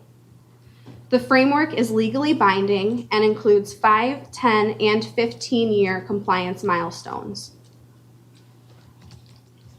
Minimum flows and levels are another component of the Springs Protection Act. If established, falling below minimum flows can trigger withdrawal limits or recovery strategies. Currently, War Mineral Springs does not require minimum flows and limits, but under OFS designation, that could change, potentially affecting groundwater withdrawals. When staff met with FDEP on April 15th of last year, they posed a key question. What specific problem is the city trying to solve through OFS designation? FDEP emphasized that designation alone does not guarantee funding or regulatory benefit. Its effectiveness depends on identified impairment and appropriate tools to address that impairment. Without clear objectives, the city risks assuming new obligations without the corresponding benefits. The city does, however, have potential alternative tools. These include conservation easements, local water quality ordinances, targeted stormwater and wastewater improvements, and partnerships with SwiftMud, USGS, and FDEP. These approaches allow a focused protection tool while maintaining flexibility and fiscal control. In summary, OFS designation does offer potential benefits, including increased awareness and long-term planning. However, the drawbacks are significant. Designation does not guarantee funding. Regulatory requirements are triggered, but only upon impairment, and costs to the city and residents could be substantial. Local protection measures may offer a more targeted and cost-effective alternative. Today's decision points for the Commission are to whether OFS designation aligns with the city's long-term vision, whether the obligations fit our strategic goals, and whether alternative approaches may provide similar protection with fewer impacts. And we're seeking your guidance today on how staff should proceed and providing you with 3 options. Option 1, pursue designation and begin legislative and regional cooperation and coordination. Option 2, focus on local protection tools such as easements, ordinances, and targeted improvements. And option 3, a hybrid approach. Strengthen local protections now while monitoring long-term conditions to determine if OFS designation is needed in the future. I want to thank you for your time and your consideration today, and I welcome any questions that you may have. Staff is here to answer those for you. Thank you so much. Thank you. That was very, very informative. Commissioners?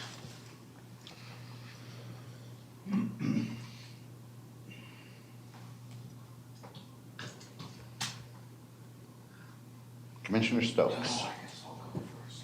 Well, you popped up first. She had her thing twice, so. Well, appreciate the presentation. Of course. You know, on its surface, an outstanding designation sounds like a great thing. It really does. But as you've highlighted, there's pros and cons to it. You know, Audio. Excuse me, yeah. And there are pros and cons to this approach.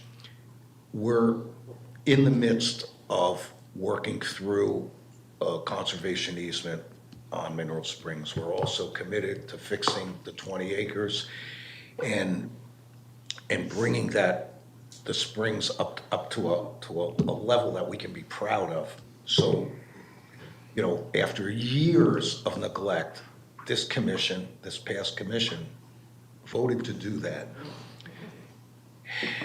This designation is just fraught with pitfalls that make me fearful.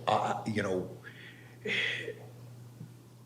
there are all kinds of residential properties in and around that area that have septic and wells. The wells are probably sucking the water out of the aquifer. God knows what the septic systems are doing over there. If it were determined that, as you said, the nitrogen levels were affecting the springs, I mean, citizens could be looking at millions overall. The city could be looking at millions. The county could be looking at millions. Making this decision has serious implications to our regional partners. And I, for one, haven't heard anywhere that we have reached out to those regional partners and met and talked and solicited their input on this, which I think certainly would have to be done if we were to proceed in any fashion, or you know. So, you know, it seems to me that whether we defer any decision on this until we get the conservation easement in place, I kind of like the idea of, you know, putting this off to a time when it's actually determined that there's an impairment to the springs. And in the interim, maybe there's some dialogue to have with our regional partners so we can make them aware. I don't even know how many of them are even aware that we're considering this, if it's on their radar screens at all. But, you know, it's, we all want to protect this, you know, Warm Mineral Springs. It could very well happen, and I don't know that you mentioned it, but it was somewhere in the materials that were attached. I mean, if there was to be a determined impairment of the water here, the water quality, it's possible Mineral Springs could be shut down, fenced off, nobody would be able to use it, be there. That would have incredible implications. So, you know, you know, I remember a meeting not too long ago where one of my fellow commissioners said, you know, who trusts government? Well, at least if the control of Warm Mineral Springs sits within the elected body of Northport, we have some control over what happens.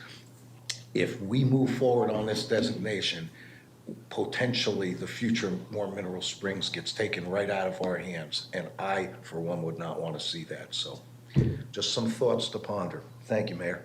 Thank you. Vice Mayor? Thanks, Mayor. So what I'm getting out of this presentation is currently Warm Mineral Springs is not impaired. That's correct. It's currently not at risk. It does not have the flow that would potentially make it appropriate for this program. It's a level 3, not a 1, which kind of guarantees it, or a 2, which might qualify you on an acceptable basis. So I don't see pursuing this designation as a good use of our time. But like it or not, we are stewards of Warm Mineral Springs. And we need to figure out what's our strategy here. So is it our strategy to abuse the springs until it qualifies for this program? Or is our strategy to monitor the springs in a more comprehensive way so that we can protect it? And our regional partners should be concerned about the springs because it does flow right into the Myakka. We have, all kinds of environmental and conservation issues with that. So I definitely fall in the camp of what can we do within our own local control to protect the springs for future generations. And my sense is the most regular testing we do, I think we do flow testing, and Miss Sandy might have to help me here. In my agenda briefing, I also confirmed that we regularly do fecal content, but that's more to protect people using the springs, not to protect the springs itself. So I think I might have some questions for Stefan. What other testing should we be doing that focuses as much as testing we need to do to protect people using the springs as it is to protect the springs itself? My gut tells me we're not doing enough. And we need to look at that. And I'll just share with you, years ago, I had an off-the-cuff conversation with Elizabeth Wong. I think a lot of people in this room will remember who she was. And she made a comment to me. You never want to make an offhand comment to me. She said, and this was either just before we were lifting the restrictions because of COVID, when we were going to reopen the springs after it was closed down for, I forget how long, year and a half. She said, the water quality of the springs has never been as good as it was as that testing before we opened it up again to human participation. So I've long been concerned with the level of human interaction with the springs, not because I think we should fence it off and prevent people from coming in. I want to protect the springs for future generations so that people can continue to use it for its health benefits, but I don't want to burn it up. And I'm concerned about I forget who brought up, I think it was Mayor Stokes. There are all kinds of older homes and septics.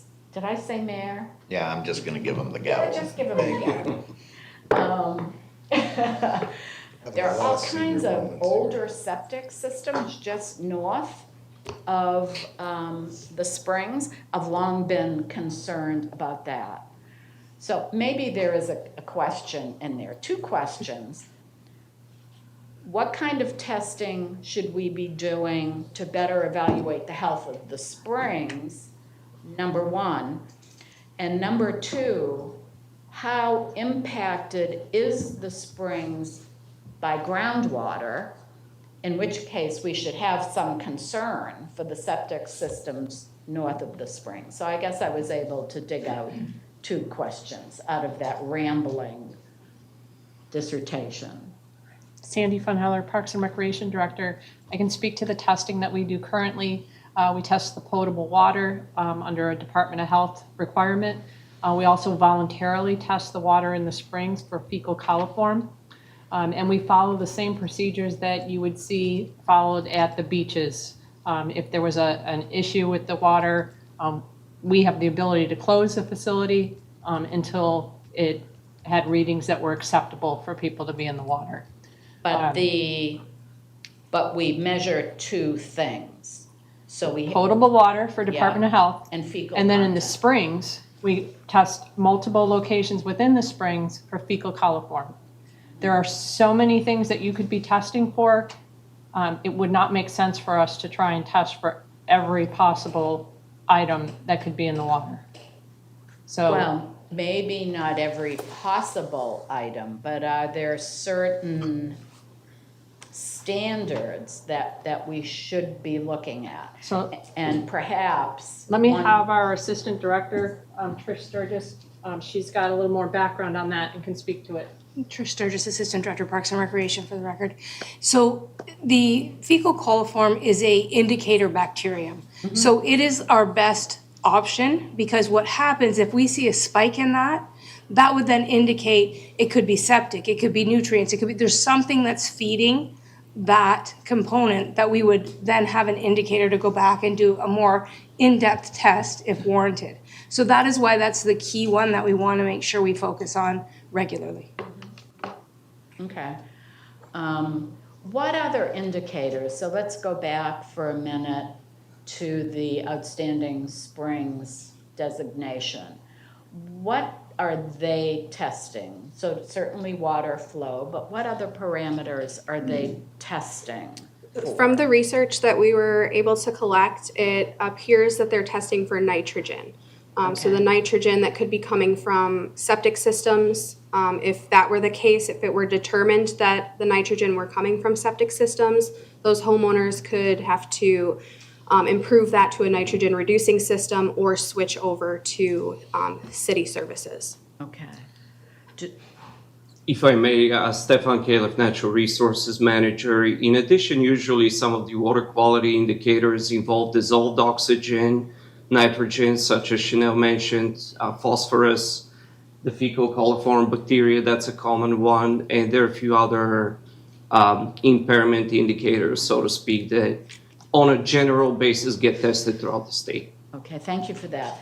Did I also hear, though, that given the mineral content of the springs itself, which is a large part of its value to the community that uses the springs for health benefits, that in other springs might trigger a concern? So unlike the other springs that are designated as outstanding, none of them are mineral springs. This would be the first spring that would be introduced as a mineral spring. So the parameters on which they base their assessment on for pollutant loads may change because of those minerals and the mineral content that's in the water. It would have to be a different test. They wouldn't be correlating it to a freshwater spring that's discharging fresh pure water. This one is discharging mineral rich water. Okay, thank you for that. How onerous would it be for us to test for things like nitrogen, phosphorus, and some of those things that Mr. Caleb indicated? And this is my last question, Mayor. I know you kind of looked at me with... No, you're good. Our Natural Resources Division has taken over the water quality testing throughout the city. So we are currently monitoring water quality. I'm not sure if one of those is placed within the spring or the discharge water, but I do note that the state is monitoring all of that, and it's included on their state website. And you can go on to see which parameters they're testing for and what the current discharge rate and contents are. I am so not an expert in this area, but my gut is telling me, and I have a pretty good gut, that we need to expand what we're monitoring, and I personally would like to see trend lines in these things. Are we kind of holding steady? Are we deteriorating in terms of some of these? I just think we can do more to protect the springs locally, and maybe get one of our partners involved in helping with the cost of that if it's onerous. So at Lower Mineral Springs, there is a site gauge from the U.S. Geological Service. And so they do monthly testing out there, and that data is on our website. And it's years of data on discharge, water flow, and water quality. We have not been contacted, and we're in contact monthly with them when we arrange the visits, but there's not been any contact saying that there is an issue that they've seen in the data that they've collected. And again, I'd still be interested in seeing trending information on that data.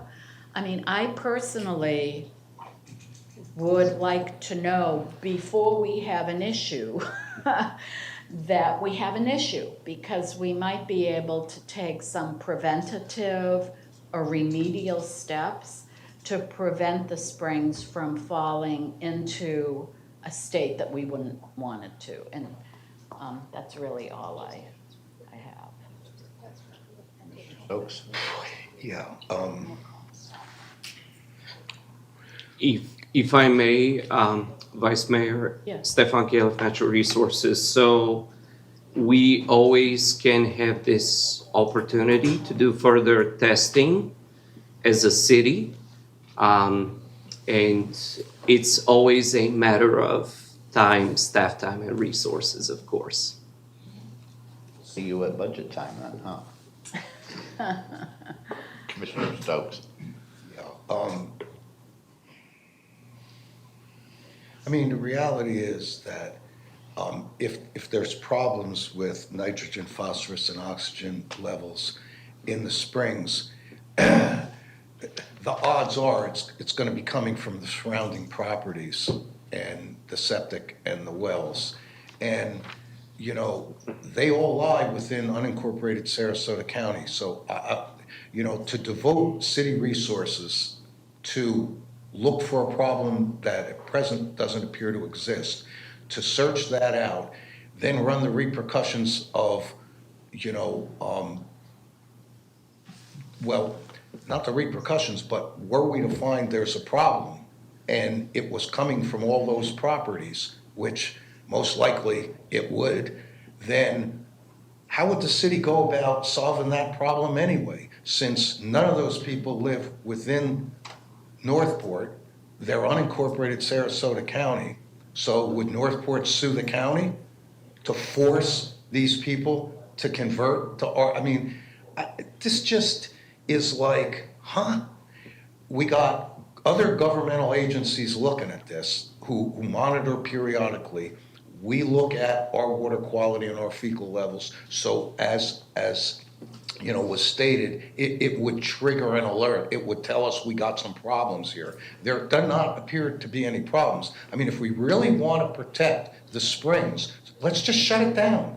Shut it down, save all that money we were going to use to improve it, put a fence around it like Little Salt Springs, and people can just talk about how great it is and not be able to enjoy it, which makes no sense to me. So to me, we're like beating this thing over the head because some people believe that this designation would be a good thing. And clearly, from all the information presented, and if you don't want to believe staff, I tend to want to believe a guy like John Thaxton, who, you know, if there was anybody who you could find who would be more concerned about our environment in Southwest Florida, it's him.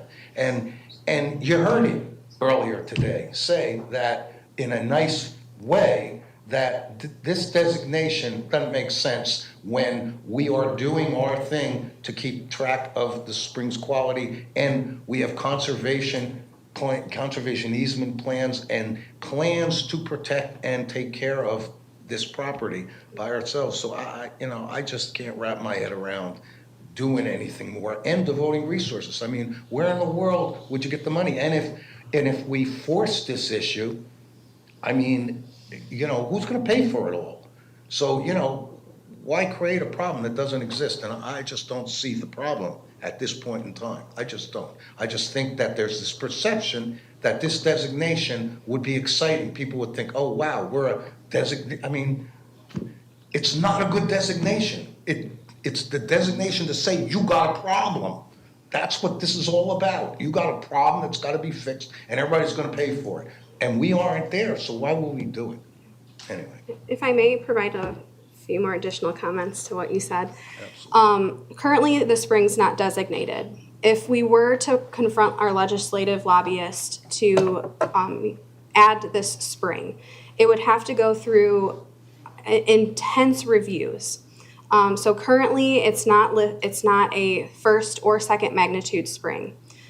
Currently, the discharge from the spring is not being put back into the aquifer. It's going out into the Myakka River. So it's not considered a recharge spring, it's considered a discharge spring. So the groundwater is coming from so deep within the ground that it's still within the aquifer, but it's a separate layer within that aquifer. So that's why we're seeing all these mineral-rich contents within the water. If designated, the state would come in and create a priority focus area. So that's determined by the state. Any municipalities that encompass this priority focus area would be required to comply. So whether Sarasota County wanted to support this designation, if it were designated, they would be required to comply with the state requirements by switching. If it were found to be septic issues, they would have to find ways to improve those. And if I may add another 2 quick points. As Chanel mentioned previously, the unique characteristics of the water quality from War Mineral Springs simply are different from the standard water quality thresholds that the state has in place for most surface water bodies.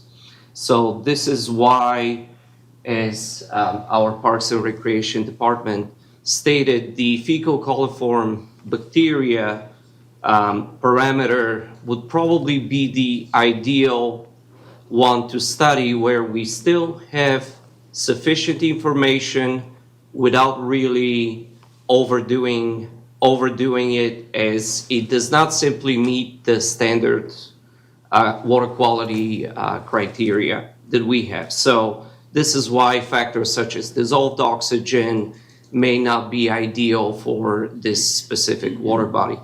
And then perhaps you heard Mr. Thaxton saying earlier today that there has been additional funding of $230,000 allocated from the Coastal and Heartland National Estuary Partnership to the city. We just received the good news. So with our partners with Parks and Recreation, we will put these funds to good usage towards the health of the War Mineral Springs. Good, sir. Commissioner Petro. Thank you, Mayor. First, I just want to say I'm in support of this idea of at least nominating outstanding Florida spring designation. But the last thing I want to see is, we designate it and the park is closed and we cannot use it. So the use of the resources, to me and to the people I represent, is very important, the use of it. We have a lot of users, and we can see it from a financial standpoint as well, because it's one of the most profitable entity within the entity in our city. And I'm rather concerned that we use our natural resource to the fullest rather than, fence it in and have this title. Title is really cool to have, which I will support, but I want to make it I want to ask a few specific questions and kind of have a deep dive into designation triggers. Not to mention, not to take into consideration the magnitude. Can you talk to us about Chanel or whoever about basin management action plan, priority focus area designation, and stricter nutrient controls and permitting oversight, and specifically more of a concrete requirements, what needs to be, I mean, these were the bullet points of the presentation, which was, by the way, was nice presentation, I thank you for that. Can we go into like a detail of the triggers, how much and what the percentages or numbers, or can you walk us through? So currently, we wouldn't be able to give you percentages of what our resources would be going towards, whether it be nutrient reduction or flow rates. A basin management action plan is only triggered if nutrient levels or out discharge levels drop below the state's standards. Good morning, Elena Ray, Director of Development Services. To answer your question directly, we don't know. This would be a unique circumstance that the state has not dealt with at this point. They would establish what those parameters would be. We would have no control over that. So the state would come in, determine what their flow rates were going to be established at, what the testing criteria would be, what types of tests they would perform, whether they'd be looking at phosphorus, nitrogen, it could be a number of things, but we would have no ability to control that. That's what Mr. Thaxton was stressing in his comments today, is that when you get this designation, you are giving control over those parameters and enforcement to the state. And they will not ask our opinion. They will mandate what has to be done. So that's the important distinction. We cannot tell you today what the parameters would be. We wouldn't know what those parameters are until the state comes in, studies the springs, and determines what those parameters are going to be. Thank you. That leads me to another question, and Vice Mayor Langdon kind of shone the light to that.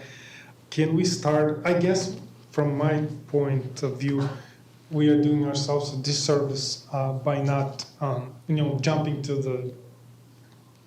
the nomination or the process of designation without the proper or mimicking at least some tests that we can do on our own. And my question is, can we start testing on our own, mimicking other springs, which are two in front of us, and maybe to have those impurity indicators, like you mentioned. Can we start doing on our own some testing so we can see if we qualify, even if we qualify? That would be the first step to do it. I'm more inclined to option 3. I'm not against it. I'm not completely embracing the idea to do it now and today, to vote and have this spring to be designated. But I want to do something proactively. Can we start doing some homework in advance to see even if we qualify by the testing requirements or parameters? So the city did do a study, partnered with the U.S. Geological Survey. The survey began in 2014. It was dated, published 2016, that measured certain things like the load, the discharge, the mineral loads. That, of course, has been a while, 10 years. If we were going to do that again, then we would need to likely partner with them again. I believe that the cost to the city at that time, 10 years ago, was about $50,000 to do that study. What was that number? I'm sorry. 50. And it took about 2 years to do that study.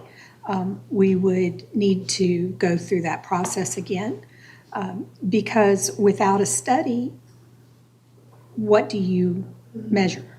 What do you test? How do you decide what things need to be tested? As was stated before, the testing that we do now seems to be the best indicator for the underlying issues that you might find. The springs, because of its high mineral content, would have to be tested differently than most freshwater springs because those minerals change the quality of the water. And so are you testing for things that you want to have in the springs, or are you testing for things you don't want to have?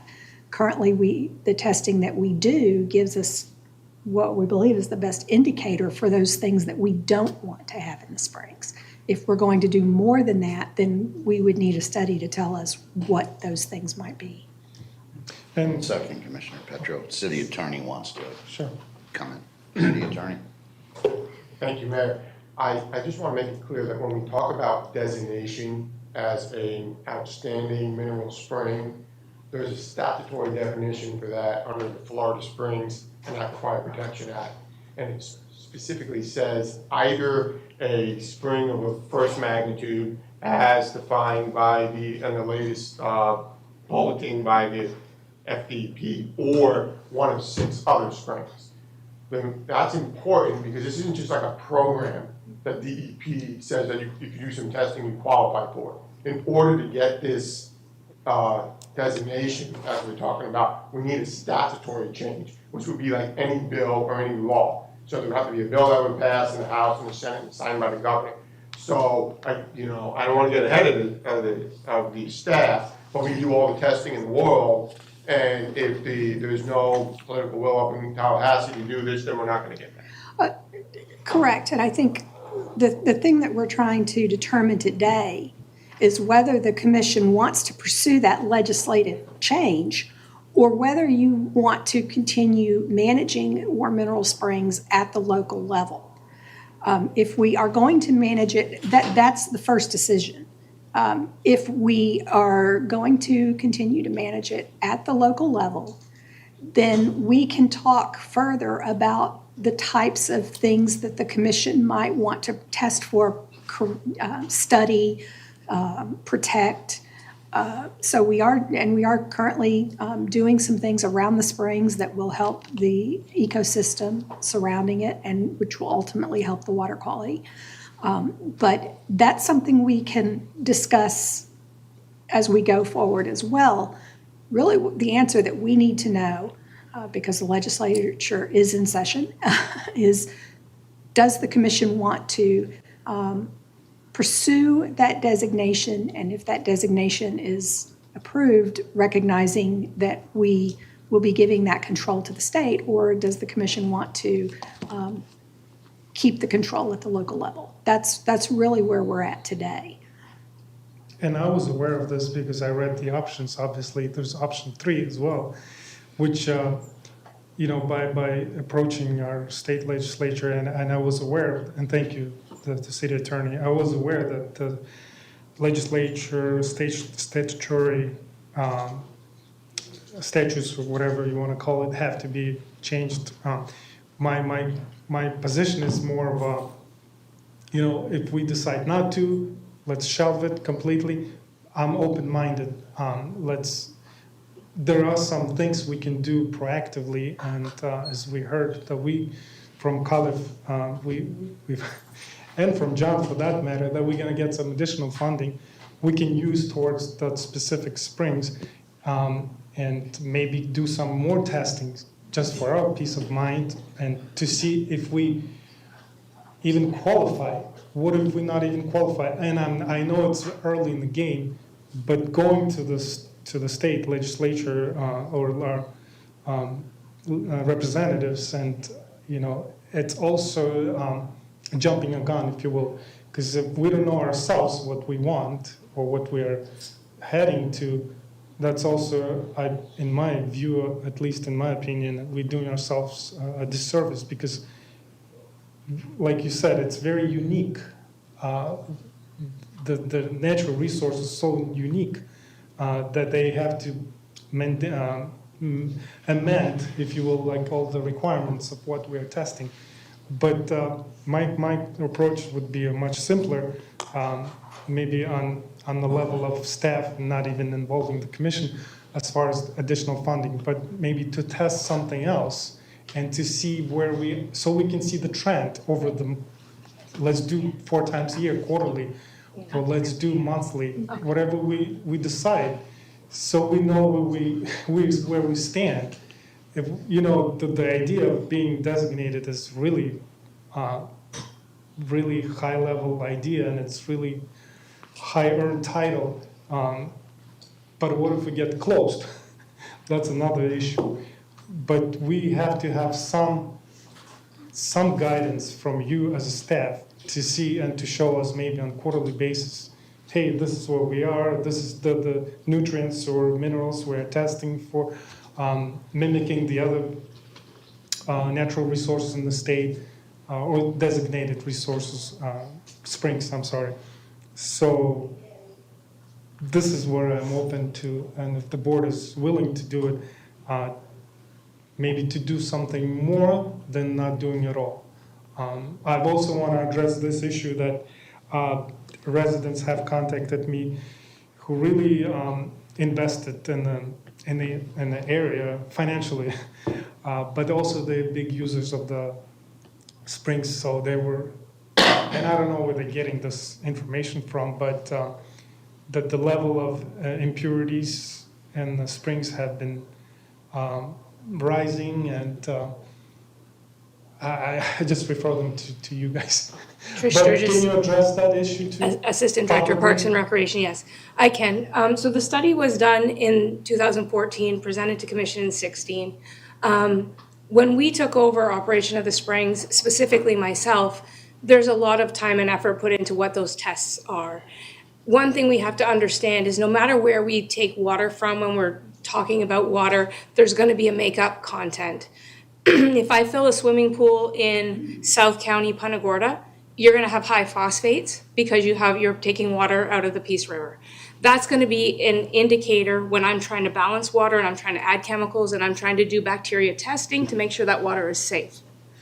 That is one of the considerations that was put into doing the type of water testing we're doing, not only for the public bather who's coming in to be safe, but it is a big indicator bacterium that says if this isn't managed, something else is wrong. So we have that from that test in 2016. We have years over years where we have that report that comes in every month on what those levels are. So that is something we're already doing on a widespread thing, and it's monitored. I look at them every month. Our aquatics manager looks at them every month. We make sure there's no anomalies. If something drops by a little bit, why is it dropped by a little bit? Was there more rain at that time? We really do follow that through for that overall health of the spring water component. So I want to make sure that doesn't get lost. That it's just not we're doing nothing. And on the other side of that, when we talk about very specific water like this with a high mineral content, you're not just calling your average water check guy to come out to get these levels. So the more difficult your water is to test, the more fiscally impactful it is. So we have to remember that. Like, we could test that water for 100,000 different things, but we might be paying $1,000 a month for 1 or 2 of those things to be tested. So there's a balance between the fiscal responsibility and choosing those indicator components that are of most value to us.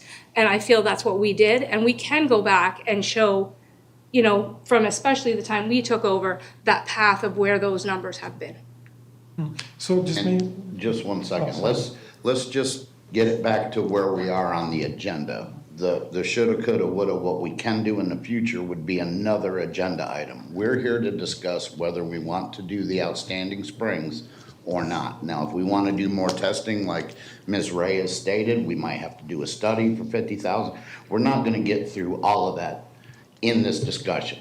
So let's try and keep it to the designation of if we want to go with it or not, or if we want to do one of the three motions. So if we can keep it at that, we can get through it a little bit easier. Okay, fair enough. I'm done then.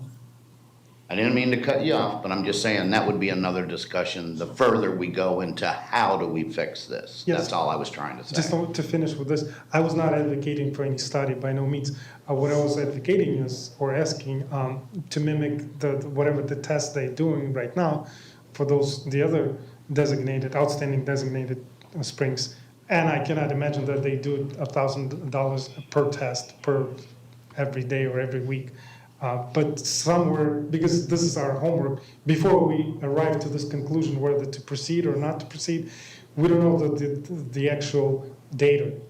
That was my whole point. So maybe we know before we arrive to this decision. So bear in mind, we would not be testing the springs for the same things those other springs that are outstanding are being tested for. Those are freshwater springs without a high mineral content. So you can't apply those same tests. Yes. The study that was performed back in 2014 and 2016 gave the parameters and the substances of what the U.S. Geological Survey felt were the best things to test for to determine water quality for a high mineral content spring. So we are already testing that. Our Parks Department has indicated that there have been no significant changes in the water quality based on those tests. So at this point, another study would need to be done to determine if there's anything else that we need to test for. But based on the USGS survey, they gave us what would be the best testing to do. Good, Commissioner. Yes. Vice Mayor? Thank you, Mayor. I just want to be really clear. I don't support pursuing the designation for all of the reasons we reviewed today. I am all for continuing to manage it locally. My only suggestion or concern, particularly in light of $230,000 potentially, if we did want to do some things a little differently, if we did want to do some testing, this might be the opportunity to do it. So the funding that we have been allocated from the Coastal and Heartland National Estuary Program is very specific. True. It is to remove invasive vegetation from the 60 acres surrounding Warm Mineral Springs, to replant native vegetation on that property, and to install educational signage. It is limited to those activities. Now, staff is always looking for additional money.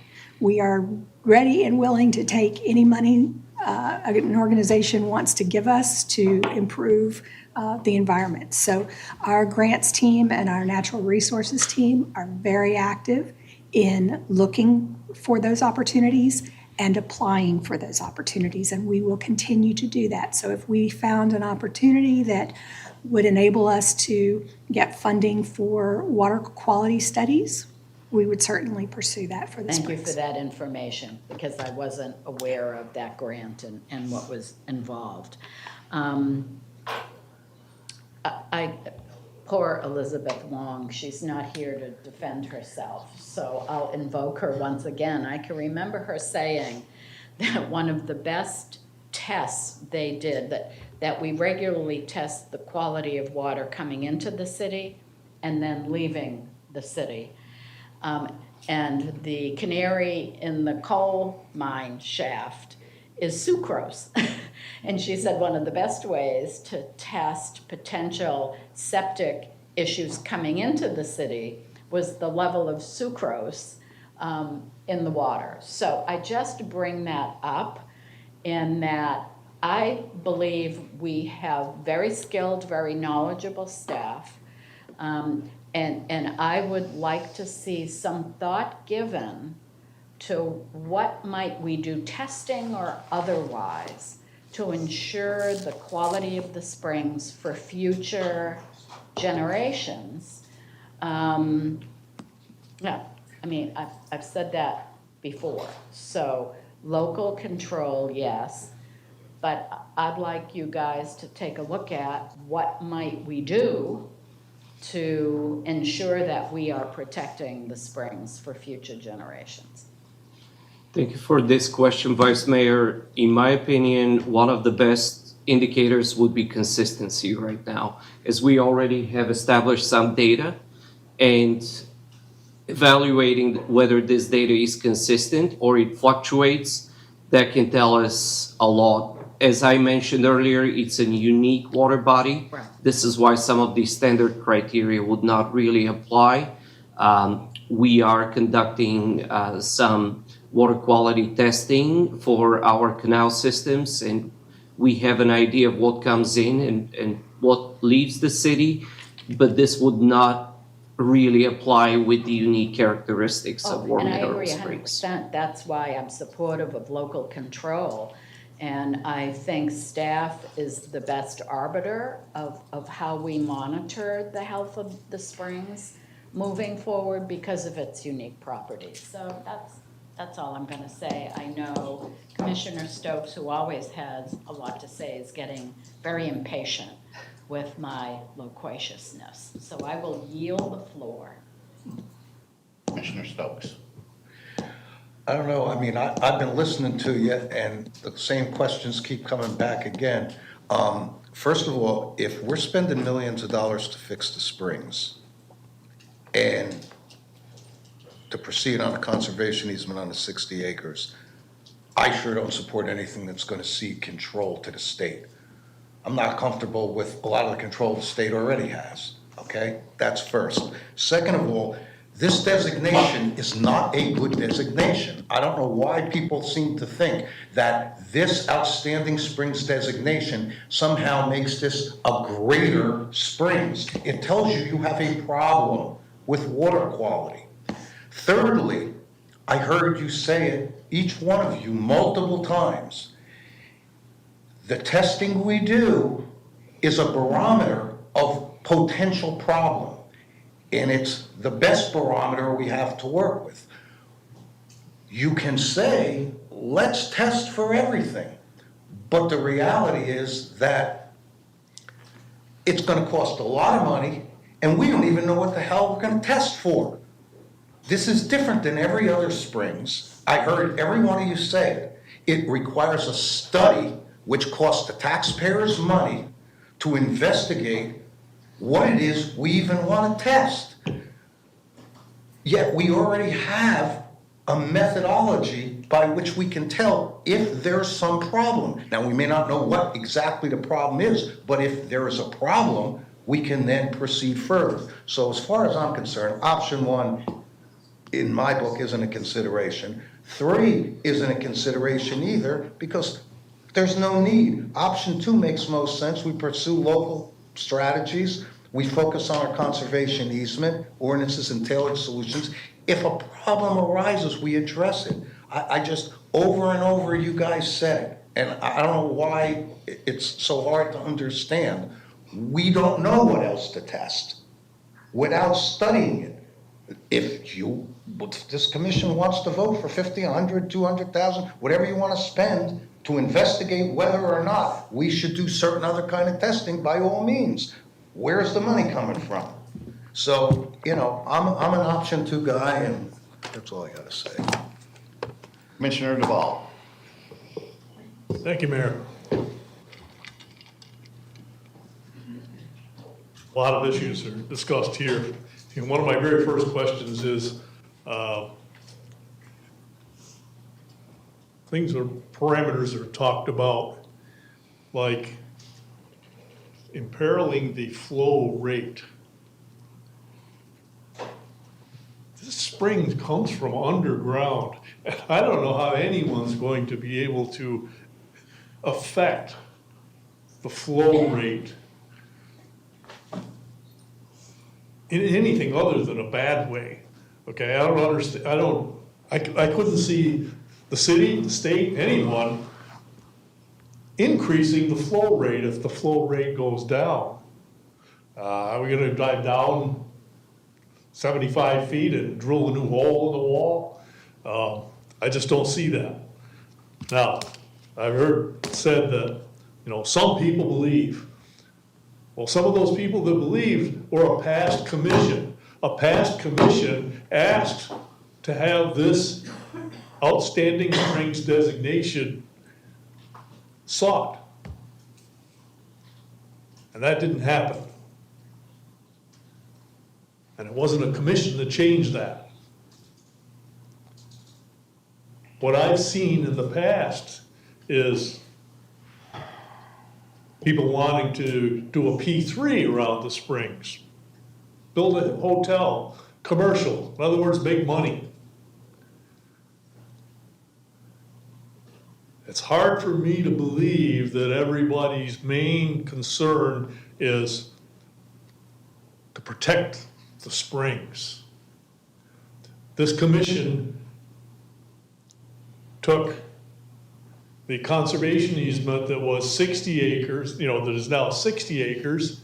It was larger than that, but the part that wasn't going into conservation easement was, I believe, 12 acres, and this commission raised it to 20 acres. That doesn't tell me that we're interested in protecting.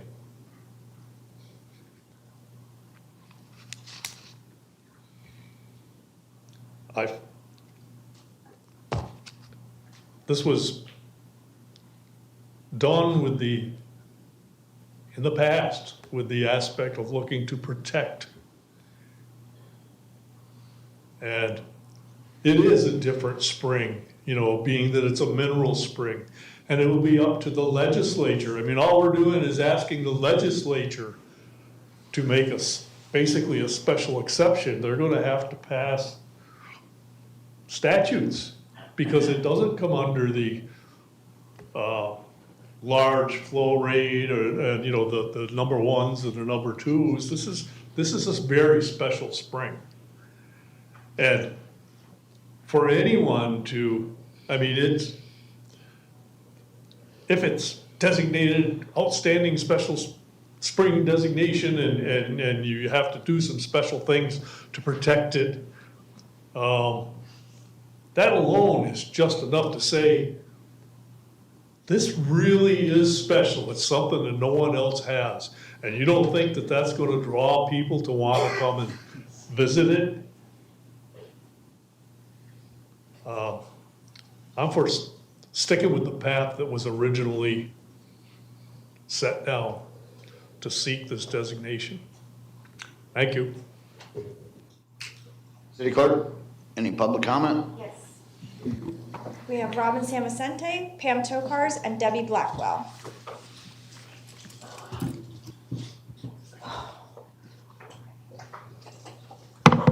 Hello again, all. I had a whole thing prepared, but from listening to the discussions up here, I just want to say that for the 10 years that I helped manage the springs, we did do testing. It did not cost us the amount of money that was discussed here.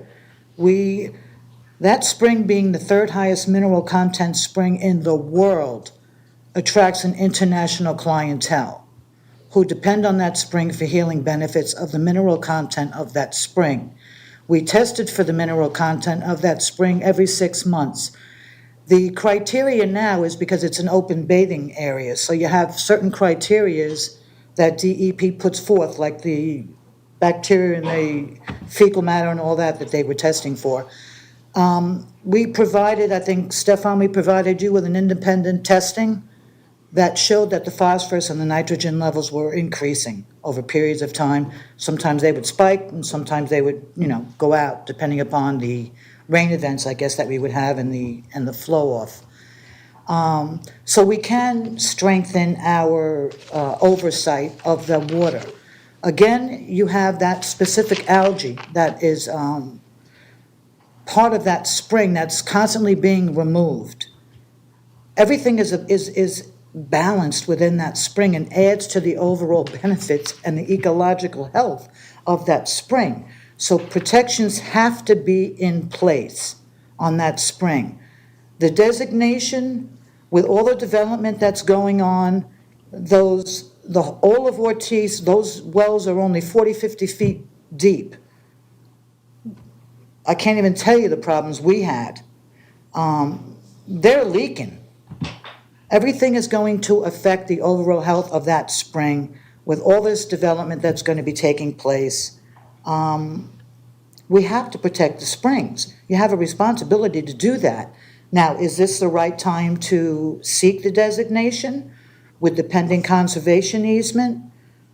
Well, maybe they can coincide with making stricter guidelines on water testing, so you actually have, and you know what's going on there. Matter of fact, we didn't even let people go in there with suntan lotion because it changes the balance and the biodiversity of that spring. So, and we had Steve Koski, I would have him come in and dive that spring and check the vents of that spring every so often, just to make sure that there's no blockage. We have a lot of free divers who go in that spring and they mess around with the banks looking for something or another. So there's so many guidelines that you can put in place that would help that spring. And I'm available if you want to talk to me, because I know everything about that spring. So maybe we do now, I'm sorry. Thank you. Thank you.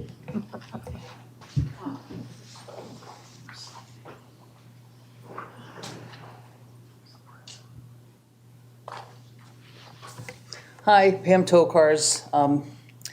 When you guys make your decision whether you're going to go forward with the outstanding spring or not, I'm very happy to see that the staff's presentation gave you pros and cons on the costs of what would happen if we did it and what would happen if we didn't.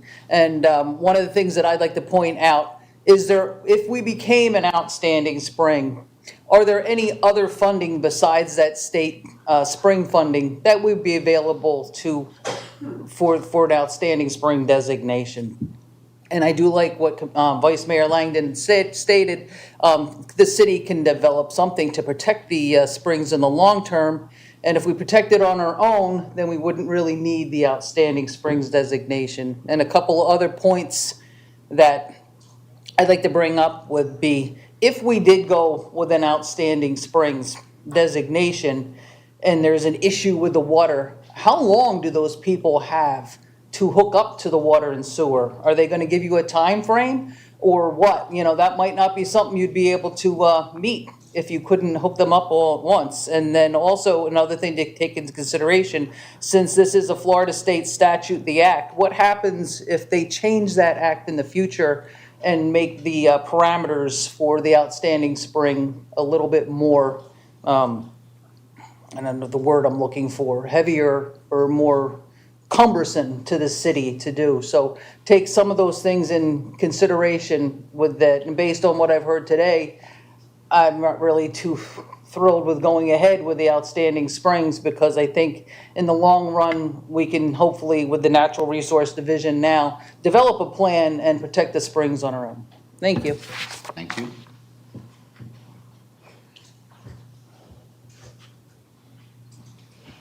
Happy New Year.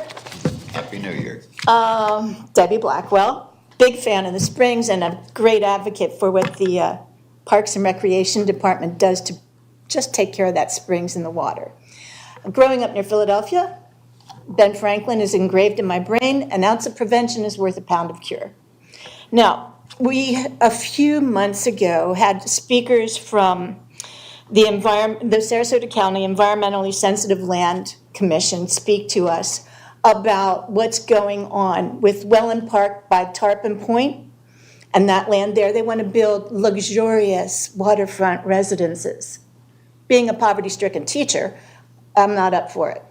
Now, what would happen there would be like building a dam, and all that water on that west side of the river would dam the river in hurricane sessions. And you, as you all were clearly speaking about septic systems that are antiquated, that would seep out, okay? Polio comes from antiquated septic systems, in case you've forgotten.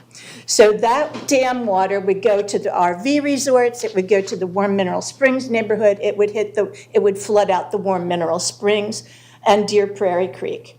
So, yeah, you know, you don't have to turn it over to the state, but you do have to do what's right to protect it. And are you gonna let Welland Park destroy more of the natural environment, even though you might live in that neighborhood?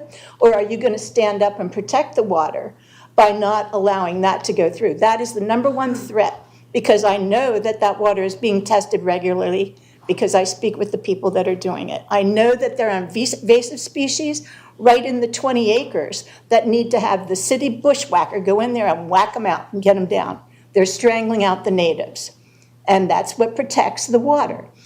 Bushes and trees that are native protect our water. So, yep, you don't need to do an outstanding spring designation, but you do need to stop lollygagging around. Thank you. That's all there. That's it. All right. I'm gonna request a motion. I'll make it, Mayor. Go ahead. I move to direct the city manager to continue utilizing local protection measures instead of pursuing an outstanding Florida spring designation. Okay, we have a motion on the floor made by the Vice Mayor to direct the city manager to continue utilizing local protection measures instead of pursuing outstanding Florida Springs designation. And I have a second by Commissioner Stokes.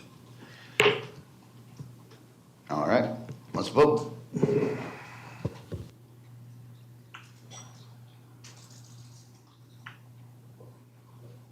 Took it the first time. Not me.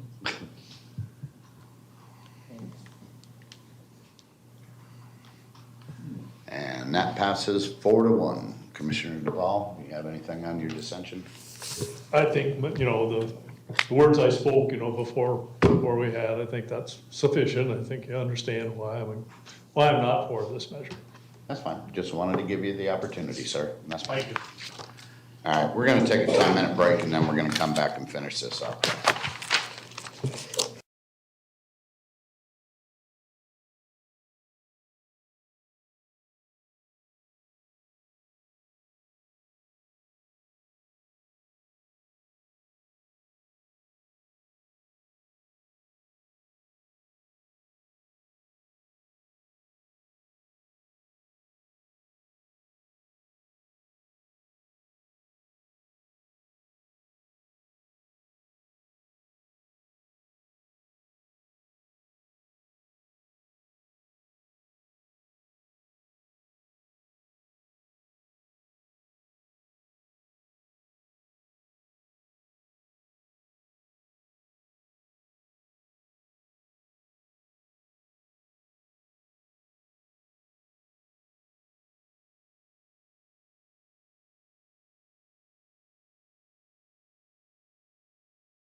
Moving on, item B, 26-0234.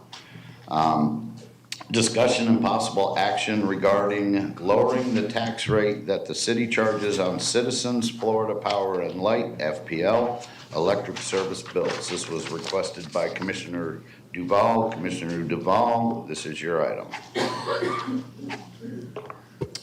Thank you, Mayor.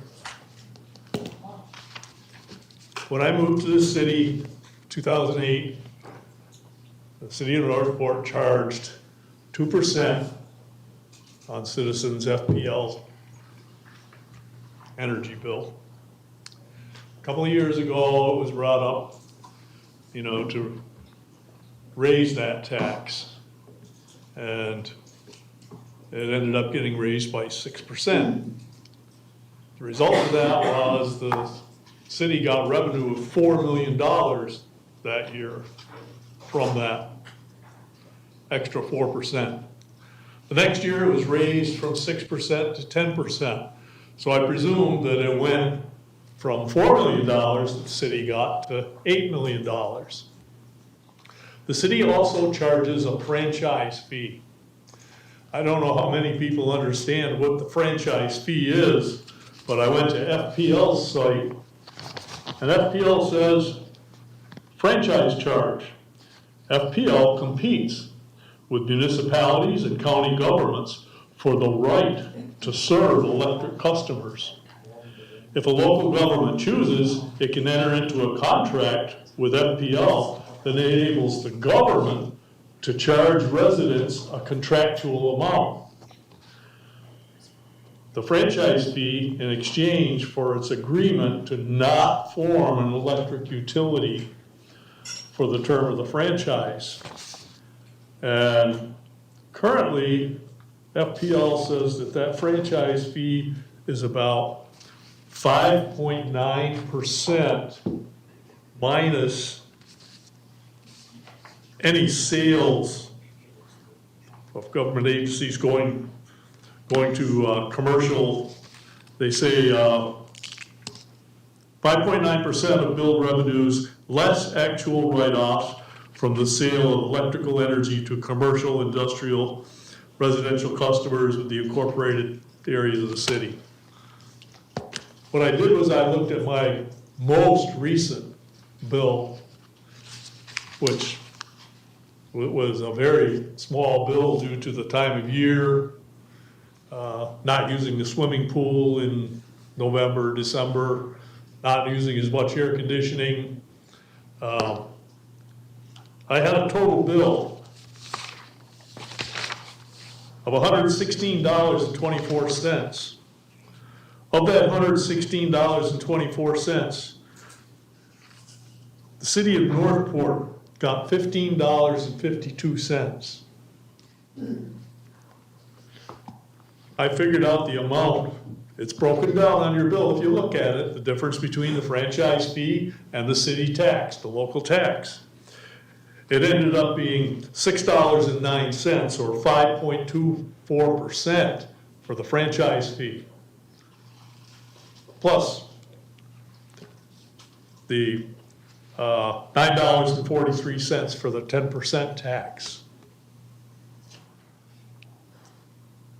I've said this before. I represent the people in my district that are pretty much your average everyday working folks, retired people on limited incomes. We have a section of the city, Welland Park, there's a lot of well-to-do people there. People who own multiple homes, people are retired with good incomes, some people own businesses. They probably don't notice this so much. But the average person, the people who I see on my street going to work every day, to them, this is a regressive tax, meaning that it affects those who can afford it the least, the most. Now, shortly after I was elected, I had a conversation in my one-on-one with the city manager, you know, I told him, you know, that I'd like to see that tax come down. And he said to me, well, how would you replace that money? That $8 million the city gets, you know, for that 10%, the city needs revenue. There's no doubt about that. And he asked, how would I replace it? And when he asked me that, I did not have an answer. But about 3 weeks later, I found a possible answer. FPL put in with the Public Service Commission for a 4-year rate increase. I had to wait all the rest of this past year for the PSC to determine what those possible increases were going to be. Well, now they're out. Now, it's not a simple issue. I was doing some research, and you look at, again, this comes from FPL. FPL says that a typical 1,000 kilowatt residential customer will have a monthly bill in January of 2026 of $136.64, which is about a 2% increase. Now, if you look at other information that you can look up, other people, they don't use that typical 1,000 kilowatt hours a month. I read that FPL customers,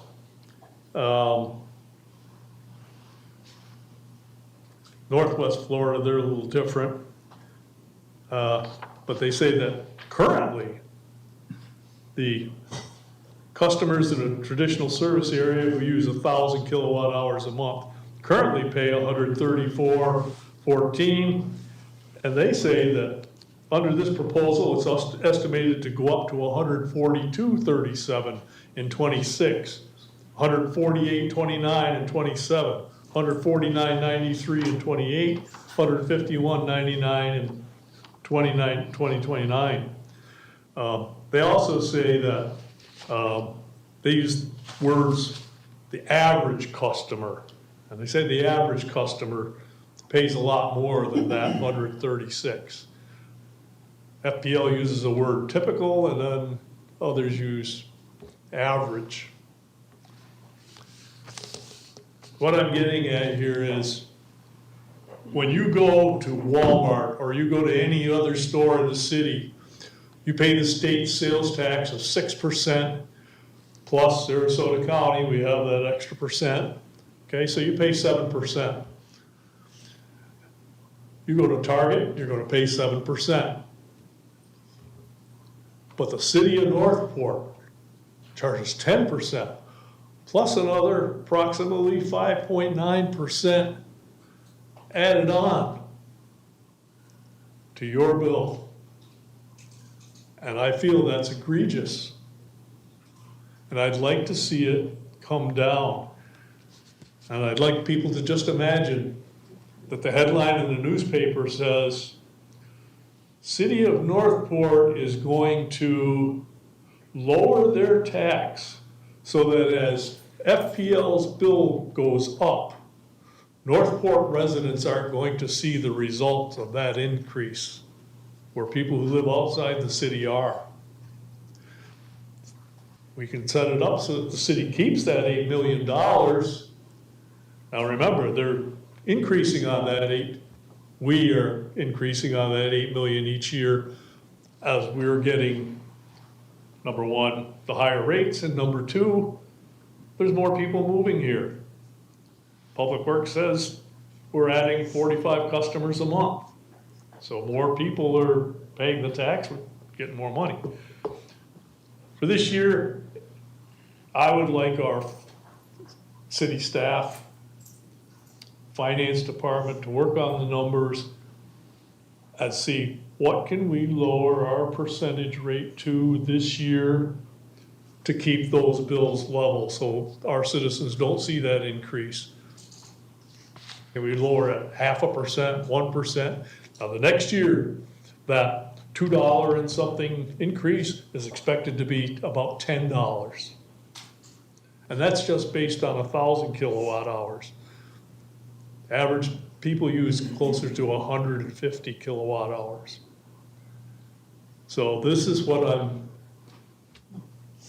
looking for, and I'd ask my fellow commissioners to weigh in. Commissioner Stokes. I mean, I certainly concur with Commissioner Duval with regard to trying to do everything we can to help the citizens. You know, FPL's got their rate increase, and there wasn't much we could do about it. The fact that we tack on this 10%, you know, it will increase our revenue. And the idea of creating a revenue neutral approach isn't a bad idea. So I looked at the numbers and I said, okay, you know, let's assume it's you know, on 1,000 kilowatts. I mean, you know, it's a couple, $2.50, $3, $4. You know, maybe it'll go up to $10. But when you look at it and you multiply it out and you look at what we're going to save the average homeowner over the course of a year, I just feel like we could do better. And while this may be part of that answer, it's addressing it as a one-off, I'm not so as comfortable with as making this part of the budget process. We need two things. One, we need to make sure that we can balance our budget this coming year with all the challenges we'll have to face. And two, maybe it's not enough just to balance the budget.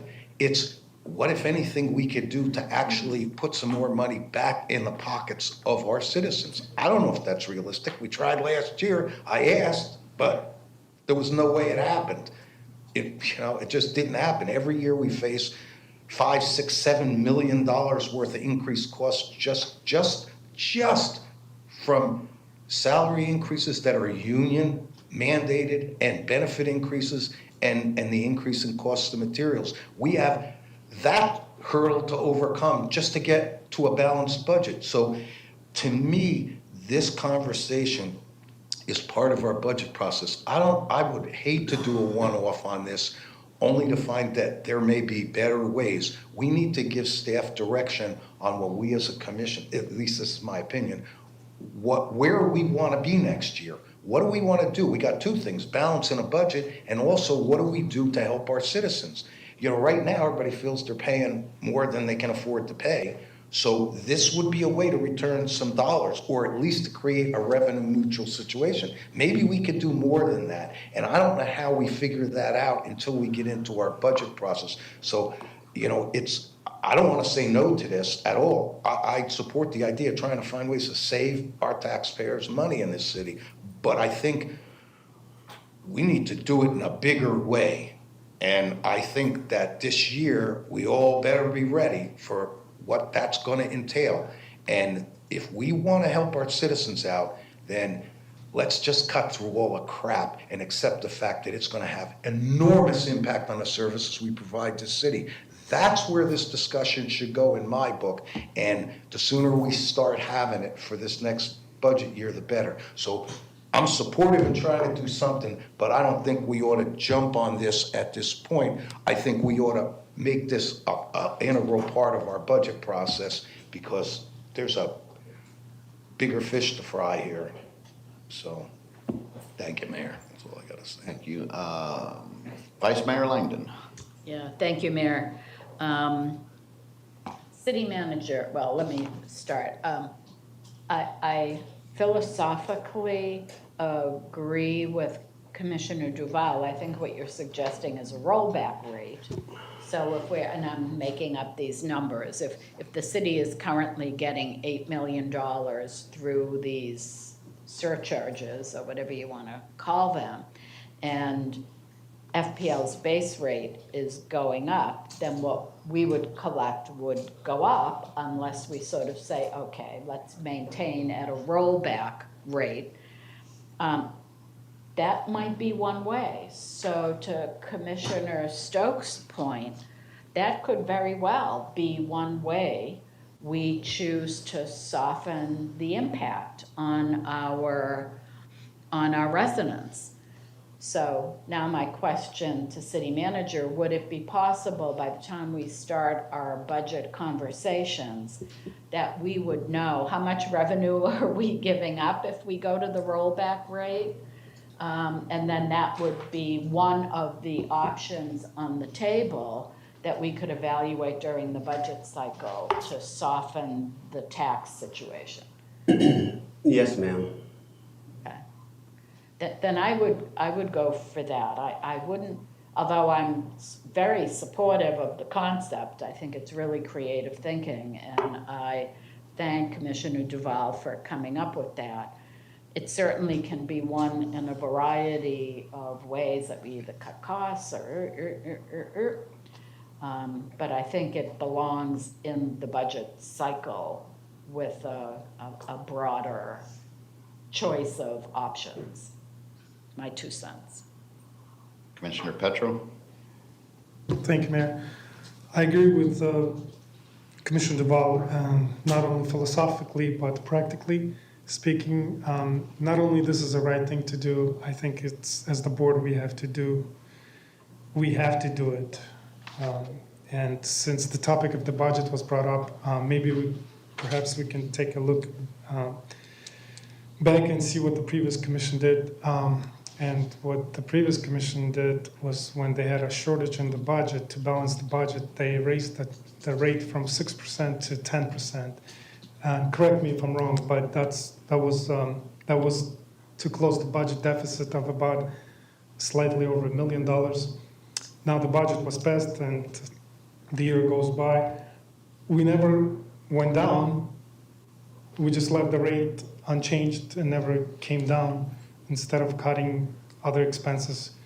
And in this case, the logical question raised by city manager, what were you going to replace with? And this is the time what we can do, practically speaking. And not only in a bigger way, we can start with the budget process, we can start in small steps to show our citizens that we care.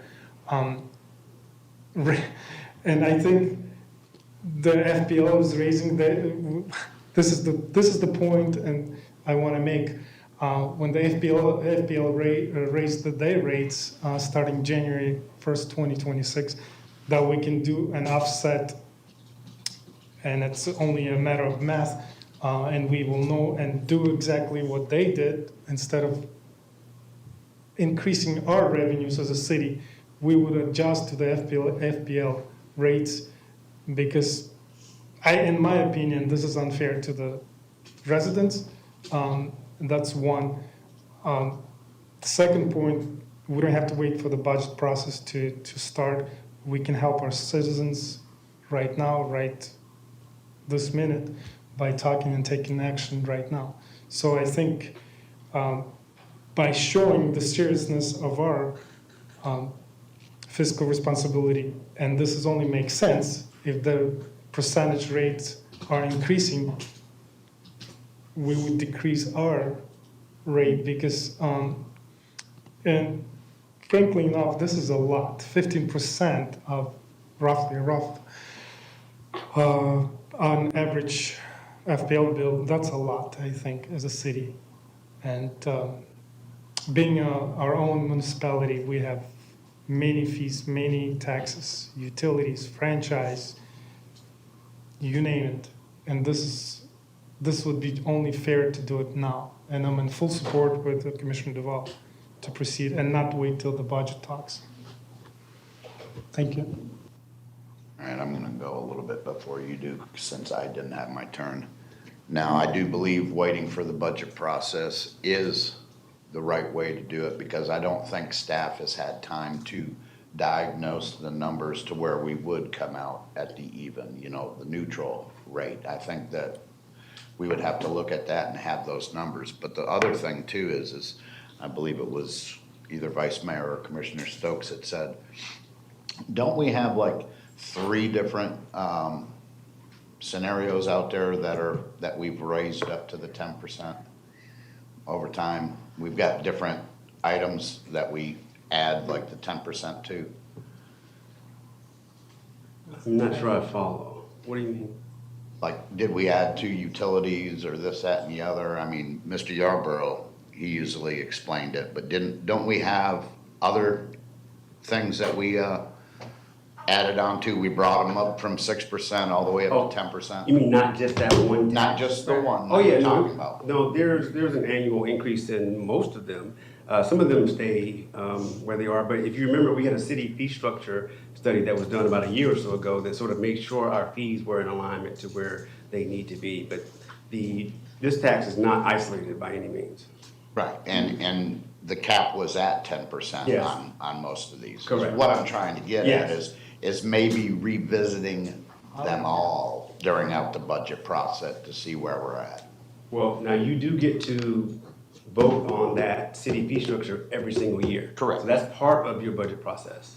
I understand that, but I'm just saying we look at it as a whole picture again, rather than, I'm just agreeing with Commissioner Stokes, rather than doing a one-off, let's look at the big picture to see where we're at to be revenue neutral going forward and still stay within the guidelines of our budget. There's a lot of math to figure out to, rather than just say yes today, is what I'm trying to get at. Yes, It's a much bigger picture to look at. The normal process is to have this rate conversation in alignment and in perspective of all the fees that you have in this city.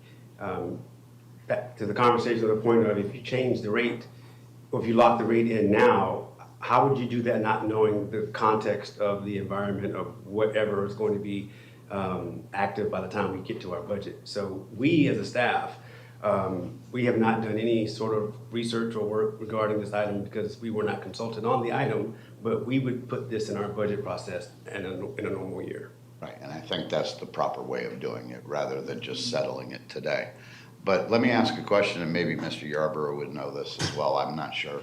But on that franchise fee that we're charged, isn't that to keep the competitive bids down, like they said they wouldn't have any other power structures out there, to where that would actually be a savings, to where it wouldn't inflate the rates going forward? And I am not sure about the answer to that. Because usually that's what a franchise rate is, it locks in the premiums.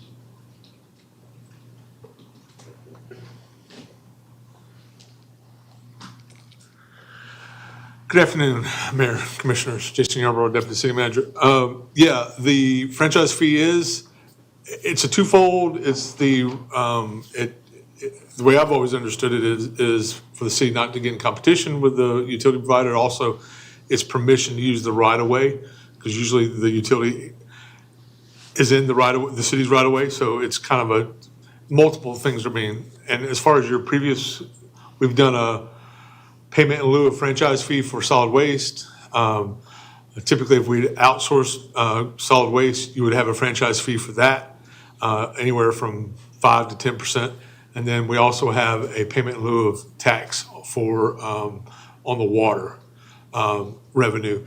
And that is, if we had a private water provider, you would be taxing their assets. So those are the things. Right, I just wanted to get that information out there, because we're looking at two separate numbers, and I wanted to let people know the whys behind it. Yeah, you have a lot of different sources. Right, so- And one of the things you may also want to think about is, you may want to see what happens to your property tax before you start reducing revenue. But that's just something to think about. No, I agree with Yeah. that, and that's stuck in the back of my mind Yeah. too. I hate to put you on the spot for Yeah. these questions No. without consulting you, but I just wanted to get that information out Yes, a sir. little bit, Yes, sir. on the whys, on why we would go through this process Yes.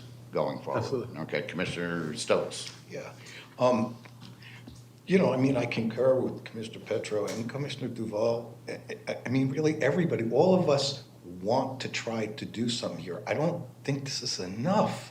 I mean, if we did it now over the next handful of months, I mean, it's not even what it'll cost you to buy a cup of coffee at Dunkin' Donuts.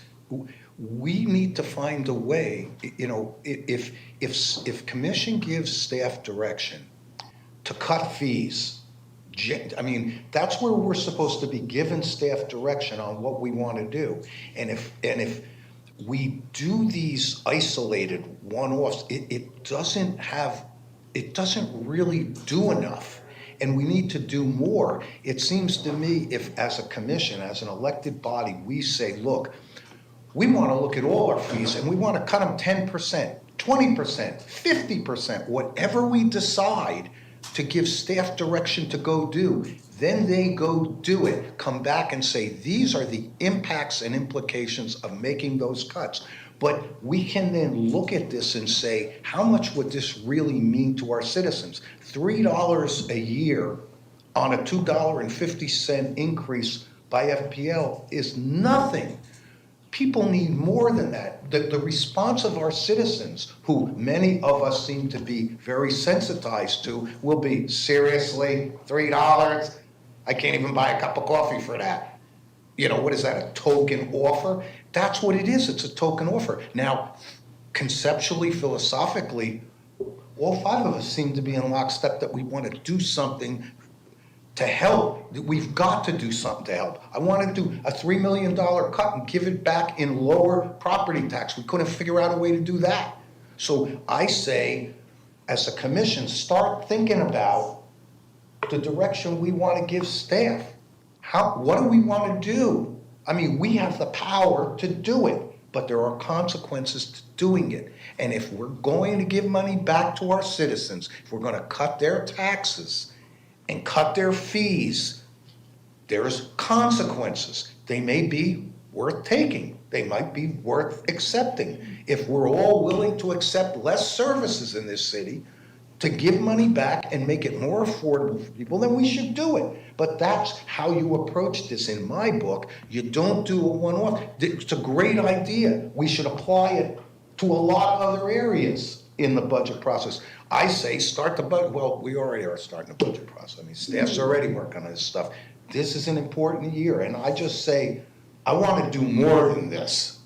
I'm not against this. I just think we need to do more, and I'm hesitant to want to make a vote now on something like this because it makes it easier to ignore it when we get to the budget. Oh, well, we already did that. We already gave people, $3, $5, $10. That's not enough.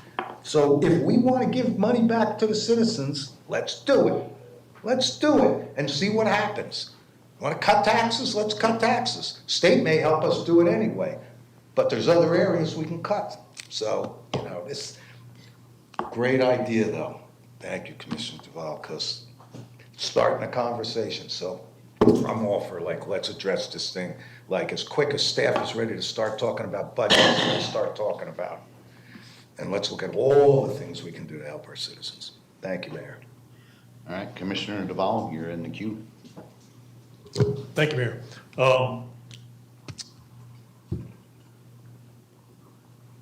Commissioner Stokes used the term one-off. Recently, we did a one-off as far as the waste transfer station. We're taxing the citizens one time, okay? Pay for that station so we can get the citizens a better rate on things in the future. That's going to pay for itself. This idea of the $2 or whatever, that's what's FPL's number on someone using 1,000 kilowatt hours. Well, people use more than 1,000 kilowatt hours, but that is for me just the beginning. The idea of charging a 10% tax plus a 5.9% franchise fee, altogether it's almost 16%. I want to see that number come down, and I'm asking my idea is to try to do it gradually so that we do not affect the services in the city, okay? This year, FPL rates go up, by a couple of bucks. Next year, it's going to be 5 times that, okay? And then there's 2 more raises after that. So I'm saying if we could ask staff to gradually bring it down. It's 10% on the tax now, 9% next year, maybe 8%, until we get back to what I consider quote unquote a normal tax rate of 6 or 7%, like you pay when you go to Walmart and buy a new jacket or a pair of sunglasses. I just think in this spot, we're overcharging our citizens. And I'd like to see us, and by doing it slowly over the 4 years, okay, the city revenue is going to be increasing with the rates and with the added number of houses that are going to be paying those rates. So, that's it. Thank you. Commissioner Petro. So I guess I will conclude with this, but I agree with Commissioner Duval. If we want to take it further, let's do it to 6%. But like I had to be, but my proposal or my proposition is maybe we should tie any rate increase by the FPL. That would automatically offset, because they're going to do it over the I forgot, is it 4 years? So let's do it so the rate would not be increasing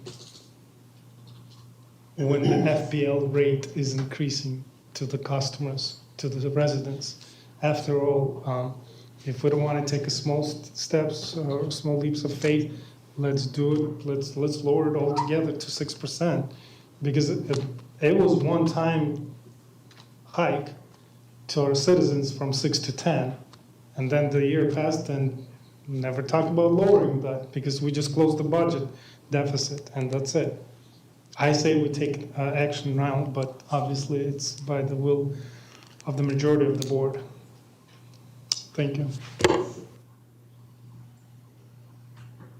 Commissioner Stokes. Yeah, I like that. So if we cut, let's play that out, because Mr. Petros addressed my concern, which is it's not enough. So if we were staff, city manager, if we were to cut 6%, if we were just to make a decision today, we want that number cut by 6%.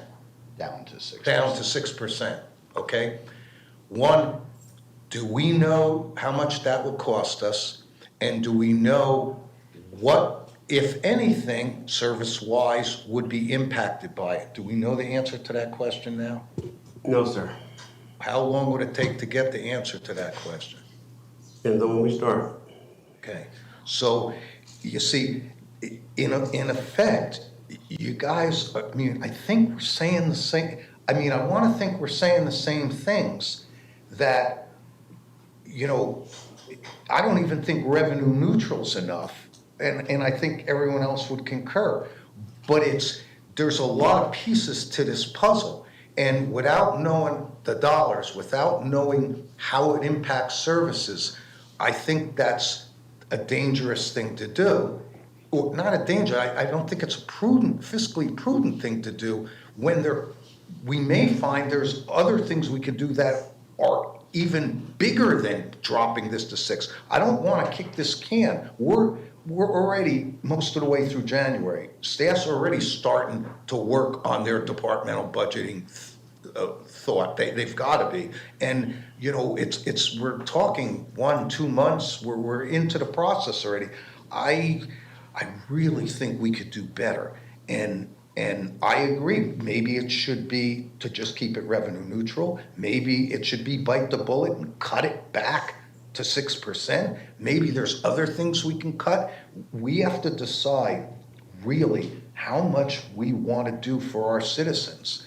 And are we really there yet? I know it sends a good message, and there's nothing wrong with that. And something's better than nothing. But how much is it really going to save the average citizen for the next 60, 90 days? You know, if we can do more, I want to do more. And I just think it's a bigger discussion.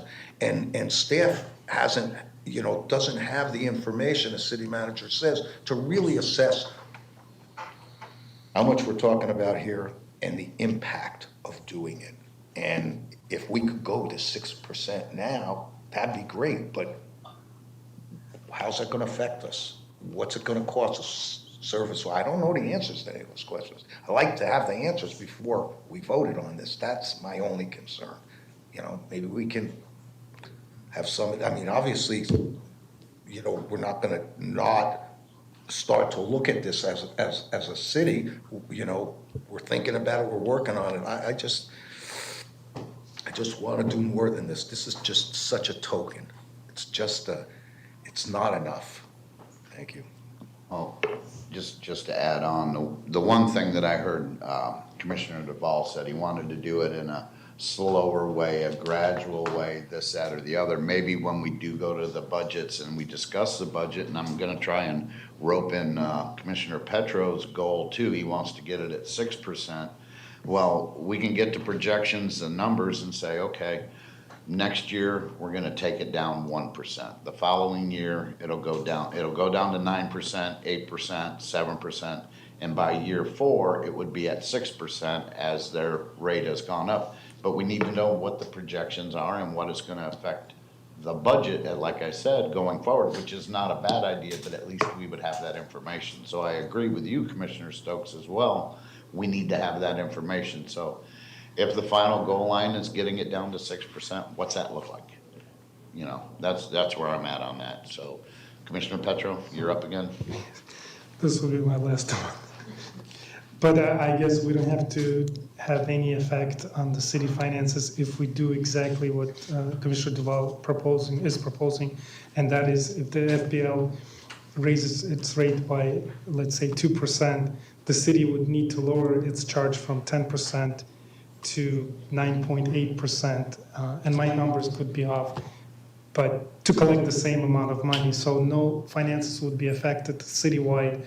Only if we tie the rate of increase of FPL and to tie the city's collection, which would be lowered by 0.02%, which effectively sends the message to the residents and our community that if FPL is trying to increase your rates, we're not going to increase your rates. We're going to collect the same amount of money. And that's actually the central argument right now, or discussion, I should say. It's just the city's going to collect the same amount of money, but we care for the citizens. We're not going to go along with FPL and raise you another 2% along, or whatever that comes to. But we'll be collecting the same amount of money, yet we are conscious enough that we're not going to project this hike onto you via FPL. Because it's all fair to do it. I mean, we're just getting free money, and then the citizens are being charged more just because FPL raises the money, the rate. That's all I wanted to say. Because essentially, we're not losing any money as the city. What we're doing is tying up the mathematical formula, which is very easy. Not collect more than they raise. Correct me if I'm wrong, Commissioner Duval, but I think that's your intent in this. And waiting for the budget, yeah, we can do it, but then we have to cut even more because we're getting used to more money coming in. I guess it's, in all fairness, I don't see any problems because the city, again, I'm repeating myself, but the city's finances are not going to be affected if we scale down based on what they scale up. Thank you. Vice Mayor Langdon. Quick question. If we made a decision today to proceed along the lines of, cutting what we add on to FPL's fee, how long would it be before residents of the city would see it in their bill?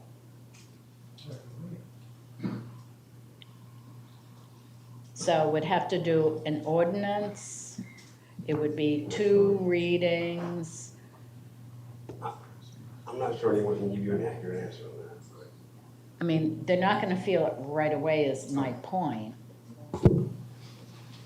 Yes. Because then it needs to get implemented in FPL's system. Nope. An answer cometh. Maybe. Maybe. She's hesitating. Hello, good afternoon. Irina Kukharenko, Finance Director. We'll have to look if it's ordinance or resolution. If it's ordinance, there'll have to be 2 readings, so probably 3 to 6 months is kind of an estimate. And then, let's say second reading, we go for it. How, do we have any idea or a rough estimate? We have to communicate the rate change to FPL. They need to implement it in their system. I mean, I guess what I'm getting at is whether we make the decision now or 2 months from now in the context of a broader budget conversation, we're not really saving anyone much of anything. Yeah, we have not dug into really know like what the steps we'll have to take because this is not something that we brought. So we'll have to do a little bit more digging, how long this all would take and what are the requirements to notify the FPL and when it will actually take into effect. Yeah, I would like to know that. Yeah. Thank you. Could I, Go ahead. Kind of to try to answer your question is, how long did it take to implement when we raised the tax from 2% to 6% and then again from 6% to 10%?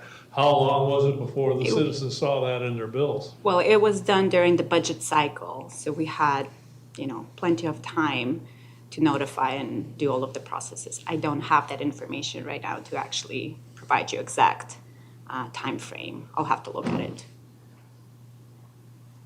But it was done in the past during the budget cycle. Thank you. All right, City Clerk, any public comment? Yes, we have Robin San Vicente.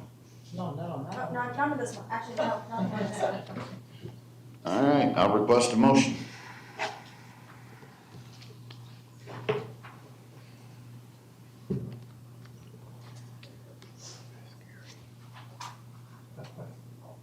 Go ahead. I'll make a motion. I thought that's what you were gonna say, so. Yeah, I'll make a motion to direct staff to look at a revenue neutral approach and an approach to reducing this this to 6% and to look at the impact to the citizen in terms of dollars and the impact to the city. Yeah, in terms of lost revenue and to do it in as timely a fashion as possible. Let's put it that way. Okay, I have a motion on the floor made by Commissioner Stokes. City Clerk, can you read that back? To direct the city manager to review revenue neutral approach and an approach to reducing to 6% and to review the impact on citizens in terms of dollars and impact to the city in terms of lost revenue as timely as possible. I'll second that. And we have a second by Commissioner DeVal. All right, let's vote.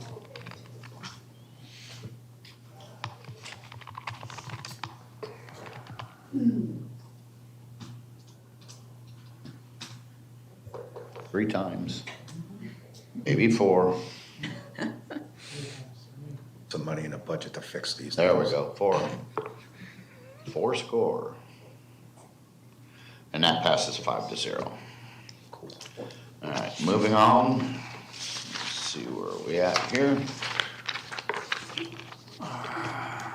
Item 26-260-264. Discussion and possible action regarding advisory board recommendation memorandum from the Charter Review Advisory Board regarding bond issuance during declared disaster or emergency without voter approval. Ms. Faust, this is your item, ma'am. Yes. So on December 22nd, Commission received the annual report to the City Commission, and it included, it discussed during the Charter Review Advisory Board meeting on December 18th, 2025. The board wanted to take action and recommend to Commission to the following language: in the event of a state of government declared disaster or emergency, the city may issue general obligation or revenue bonds solely to restore the city to the state prior to the declared disaster or emergency without voter approval. This motion was approved by the board and so forwarded to commission for your review and consideration as a referendum question. Thank you, ma'am. Commissioner Stokes. And we keep flashing back to the past. Yeah, let me get to this because I wanted to pull up the language on their recommendation. All right. In the event of a state or government declared emergency or disaster, the city may issue general obligation or revenue bonds. I do not believe that we have the legal right to issue general obligation bonds without a referendum. That's a state law. Solely to restore the city to the state prior to the declared disaster. Restore the city to the state prior to the declared disaster or emergency. That's like saying any other infrastructure project we may want. I mean, conceptually, we need the ability to borrow, let's face it, sooner or later we need to. The language here falls short in my book. I appreciate and the fact that the Charter Review Advisory Board took this on, because I know that in their hearts, they know this is something that, a tool we need in the toolbox in the event of emergencies. But you can see the difficulty with that language. If we had to take this to referendum, restore the city to the state prior. Good grief. Even as a commissioner, I would have some fun with that one. How could you define what that is? Does that mean like we're gonna, if the aquatic center gets half shellacked, we're gonna devote money to do that? Are we gonna replace and repair everything in the world? This just the language really needs to be worked. We worked this so hard during 2 referendums to try to get the language so tightened down that we would hope our citizens would support it. A lot of people said they didn't support it for reasons of trust. I dare say that a November referendum on this item probably wouldn't be the smartest thing in the world. Talk about tone deaf. Yet, don't get me wrong, the Charter Review Board is mandated to look at these things and work on these things, and I appreciate all the work they did on this, but boy, this is not one I think ought to be on November referendum. Let's see what the county does with the county's request, because they're gonna have it on their referendum, and let's see how successful they are at getting it passed at that level, and then we figure out whether this should go on for 28, if any of us are still around. But this language is, this language needs some work, in my estimation. Thank you, Mayor. Vice Mayor Langdon. Yeah, I'll sort of echo what Commissioner Stokes said. And the real issue around restoring the city to the state it was prior, oftentimes we need to improve the condition of the property because of FEMA regulations. So I agree. So I'm split brain on this. I mean, I think we need to work or suggest that the Charter Review Board, give them our input and see what they come back with. But in other meetings, I've stated I think this should be on every referendum until it passes. And I think whether we beat the drum or not as a city or a community is secondary. I just think it needs to be on every referendum until it passes. That's it for me. Commissioner Duval. Thank you, Mayor. I spent 4 years on the Charter Review Board, and the commission did not carry out one item that we brought up in 4 years. Now, that being said, Vice Mayor Langdon kind of touched on this. Maybe we should talk to the Charter Review Board by one-on-one with city manager, we talked about this. You know, maybe we should have a joint meeting with the Charter Review Board to explain that their input is important, and we are looking at it.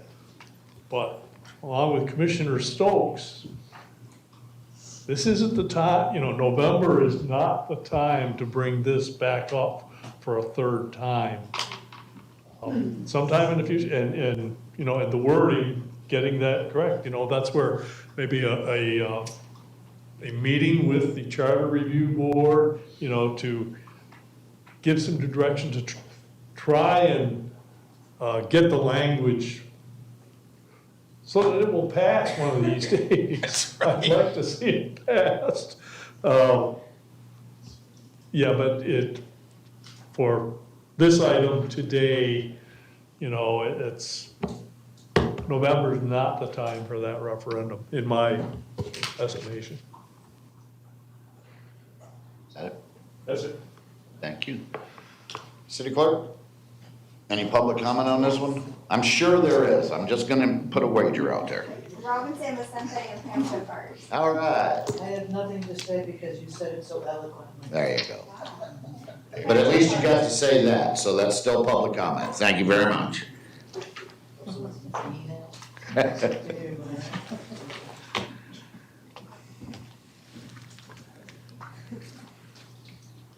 Hi, Pam Tokars. Well, maybe third time is the charm with this. I know we do need this for emergency borrowing for the hurricane, especially after going through Ian. What I'd like to see with the discussion is maybe a cap. And I know you really can't put a cap on an emergency, but you can look around and see what buildings in the city are not rated for a Category 5. And I'm going to say this building right here is probably not rated for a Category 5. Find out what you need to replace. So you know you're going to have to do a bridge, you know you're going to have to do a water control structure, you know you're going to have to do probably a main building for city offices. Find out how much it would cost to replace those. There's your cap right there. And you also know that during Ian with the, I know City Manager Fletcher had stated multiple times that there were a lot of loans that we missed out on, the 0% or no interest loans. Maybe put in your referendum question that we would apply for loans for this amount so that people would see that we really weren't putting ourselves in debt for like a 6% loan with that. And also with that being said, you guys are gonna have to sell this with a nice big marketing campaign for this, and then maybe 2026 might not be the year, but I'd hate to see it get pushed off even further because the hurricanes are not waiting. That's all. All right, I'll entertain a motion.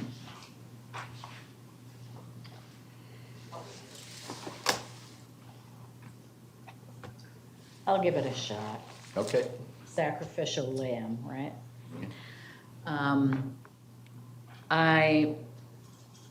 I move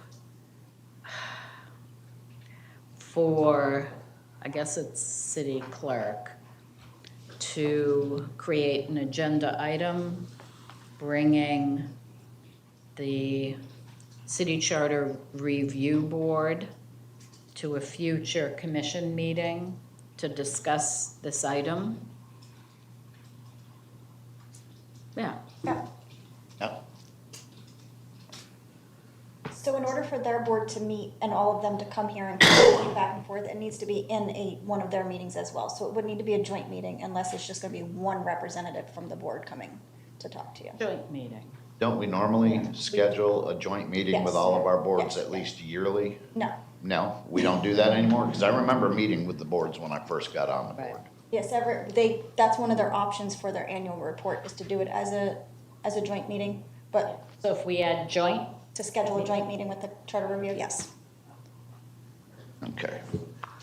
I have a motion on the floor made by Vice Mayor. City Clerk, can you read that back since you made it up, ma'am? To direct the city clerk to schedule a joint meeting with the charter review advisory board to discuss this item. All right, I have a motion on the floor made by the Vice Mayor and seconded by Commissioner DeVal. Please vote.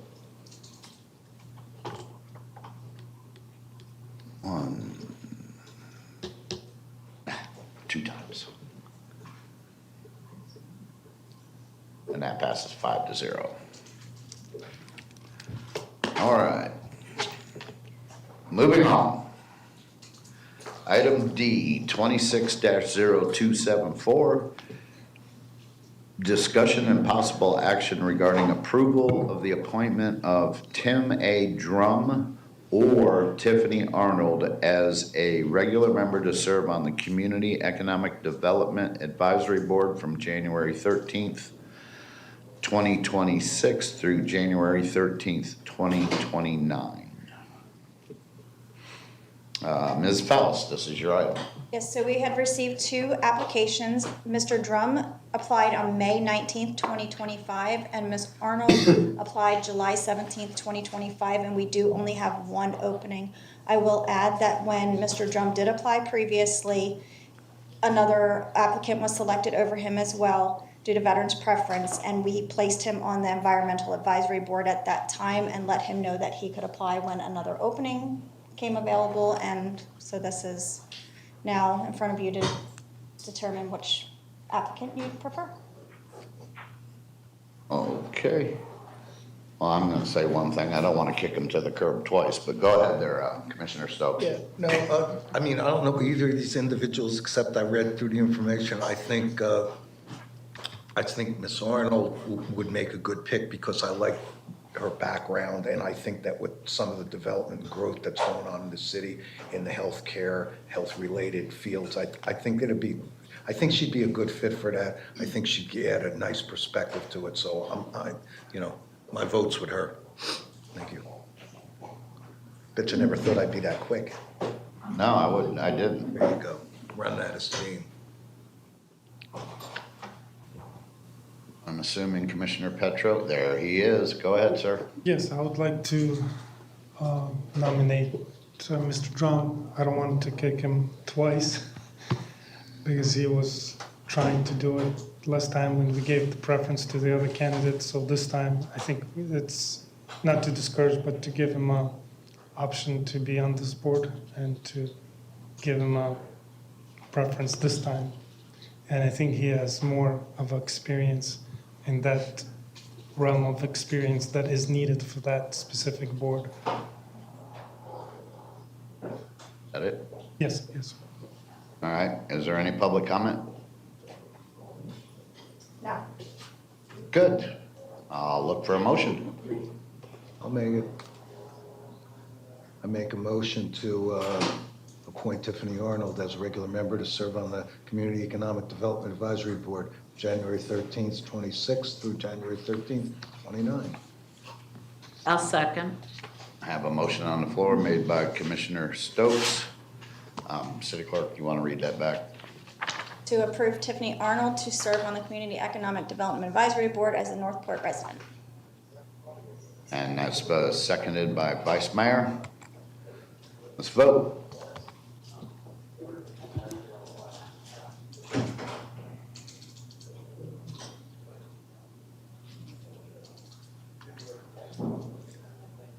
And that does not pass. The noes take it 3-2 with Commissioner Langdon, Commissioner Stokes in favor, and us other 3 dissenting. I'd be looking for another motion. I'll make it. Go ahead. I move to approve Tim Drum to serve on the Community Economic Development Advisory Board as Northport resident. I have a motion on the floor made by Commissioner Petro to approve Tim Drum to serve on the Community Economic Development Board, Advisory Board as a Northport resident. Do I have a second? Okay, seconded by Commissioner Duval. If not, I would have seconded it. All right, let's vote.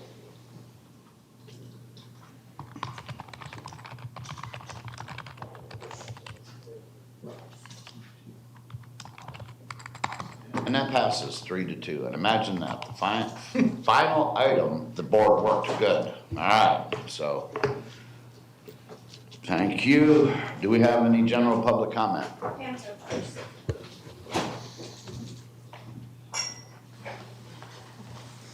Hi, I just wanted to address the consent agenda, especially today. Is there a way we can make sure that the items that go on the consent agenda that would affect neighborhoods be pulled separately? Specifically, I'm referring to the hospital one. Because even though that was on the consent agenda and you'll always have the option to pull something like that, this was an item that really affected the neighborhood around it and warranted a separate discussion instead of just being lumped in the consent agenda. So like going forward, because it's that one, and then I think we also had the other one about the, what was it, the land, the animal thing going back and forth with that road over by the high school was also on a consent agenda before. So just going forward, before, I was gonna something say. like that, just do it separate. That's it, thanks. All right, thank you. That's it, ma'am, you said? All right, communications, Commissioner Petro. I attended Minnesota League of Cities. That's about it. Okay. Vice Mayor Langdon. I'll pass today. I'm passing. Commissioner Stokes. Yeah, I'll take this opportunity to do two things. One, apologize for not having pulled that hospital item because I meant to, and then there was a lot of discussion and I just slipped by. But I wanted to make the point that, you know, it's gonna take like 30, if I remember the number, 37 truckloads a night. There's 3 nights a week they wanna pour concrete. If we were to try to do this during the day, the nightmare that would occur at that intersection would be so draconian that as much as it is inconveniencing citizens, I appreciate that, I understand. Same way price widening, the same way everything affects us all. You know, it was, to me, the only thing we could do. Secondarily, I'll take my time and then I'll shut up and let whoever else All wants to right. talk. Oh, sorry. I know you can appreciate that, Mayor. Wait till I'm mayor again. won't be. I would also, and I will make recommendations that we take a hard look at this advisory board stuff. The ability to do virtual, looking at the meeting schedules, and looking at a way that we can recruit. You know, we're very reactive in the way we advertise, and I know Commissioner Lang, Vice Mayor, has done a good job in advocating and going out there and to trying to identify people that she thinks would be well suited. I've done the same thing on a number of occasions, and I think as a city, we need to take a more aggressive approach towards these advisory boards. They are valuable, and it's interesting to hear Commissioner Duval say, you know, in his time on the Charter Review Commission never, you know, did anything about any recommendations. We need to address this. The advisory boards, with all that we're going through and the growth this city's experiencing, we need better boards. There are mechanisms, and I think, I would hope that the public comment regarding how people are removed, there are some rules and there are some processes probably that could be improved, but there are also some in place. So, you know, I'll be talking more with city manager and then seeing what we might be able to bring forth to the commission, you know, to take a look at. But I just wanted to get it out there that, you know, I hear you. Thank you. Apparently not good enough. You gotta talk with Ms. Faust about that, not the city manager. Oh, I'm sorry. I'm sorry. Yeah, I'm sorry. I'm just so used to dumping everything on the city manager. I apologize. Thank you, Mayor. Commissioner Duval. Yes, I'd like to concur with Commissioner Stokes about that, the hospital, the concrete pour. I've witnessed concrete pours, you know, building a nuclear power plant cooling station. The continuous pour process is very important. You know, they can't just stop at 1 o'clock or 4 o'clock in the afternoon and say, we'll pick it up tomorrow. That concrete already poured is setting, okay? It's, I've literally have watched hundreds of trucks in a line, just like ants, back and forth in a line. It's just, it has to be done that way, and I do understand what an inconvenience it is to people, you know, that have to listen to the noise of trucks, but this is something that has to be done. The The only other thing I've got is, I did attend the fire departments, and anyone that didn't go out and see our fire department, the things that, you really miss something. The equipment, watching them, descend from a tower, really great. Watching someone descend from a tower on a cable and then have a whole group of kids come up and give him high fives as he was doing it. That was an amazing display by our fire department, and just seeing, being able to go into that tower where they do training, to get an idea of even just doing training, what they're going through, is something all our citizens should take a look at. Thank you. Thank you. City manager, anything for the good? No, sir, Mr. Mayor. I expected that. City attorney? No, sir, thank you. City clerk? All right, it is 2:19 and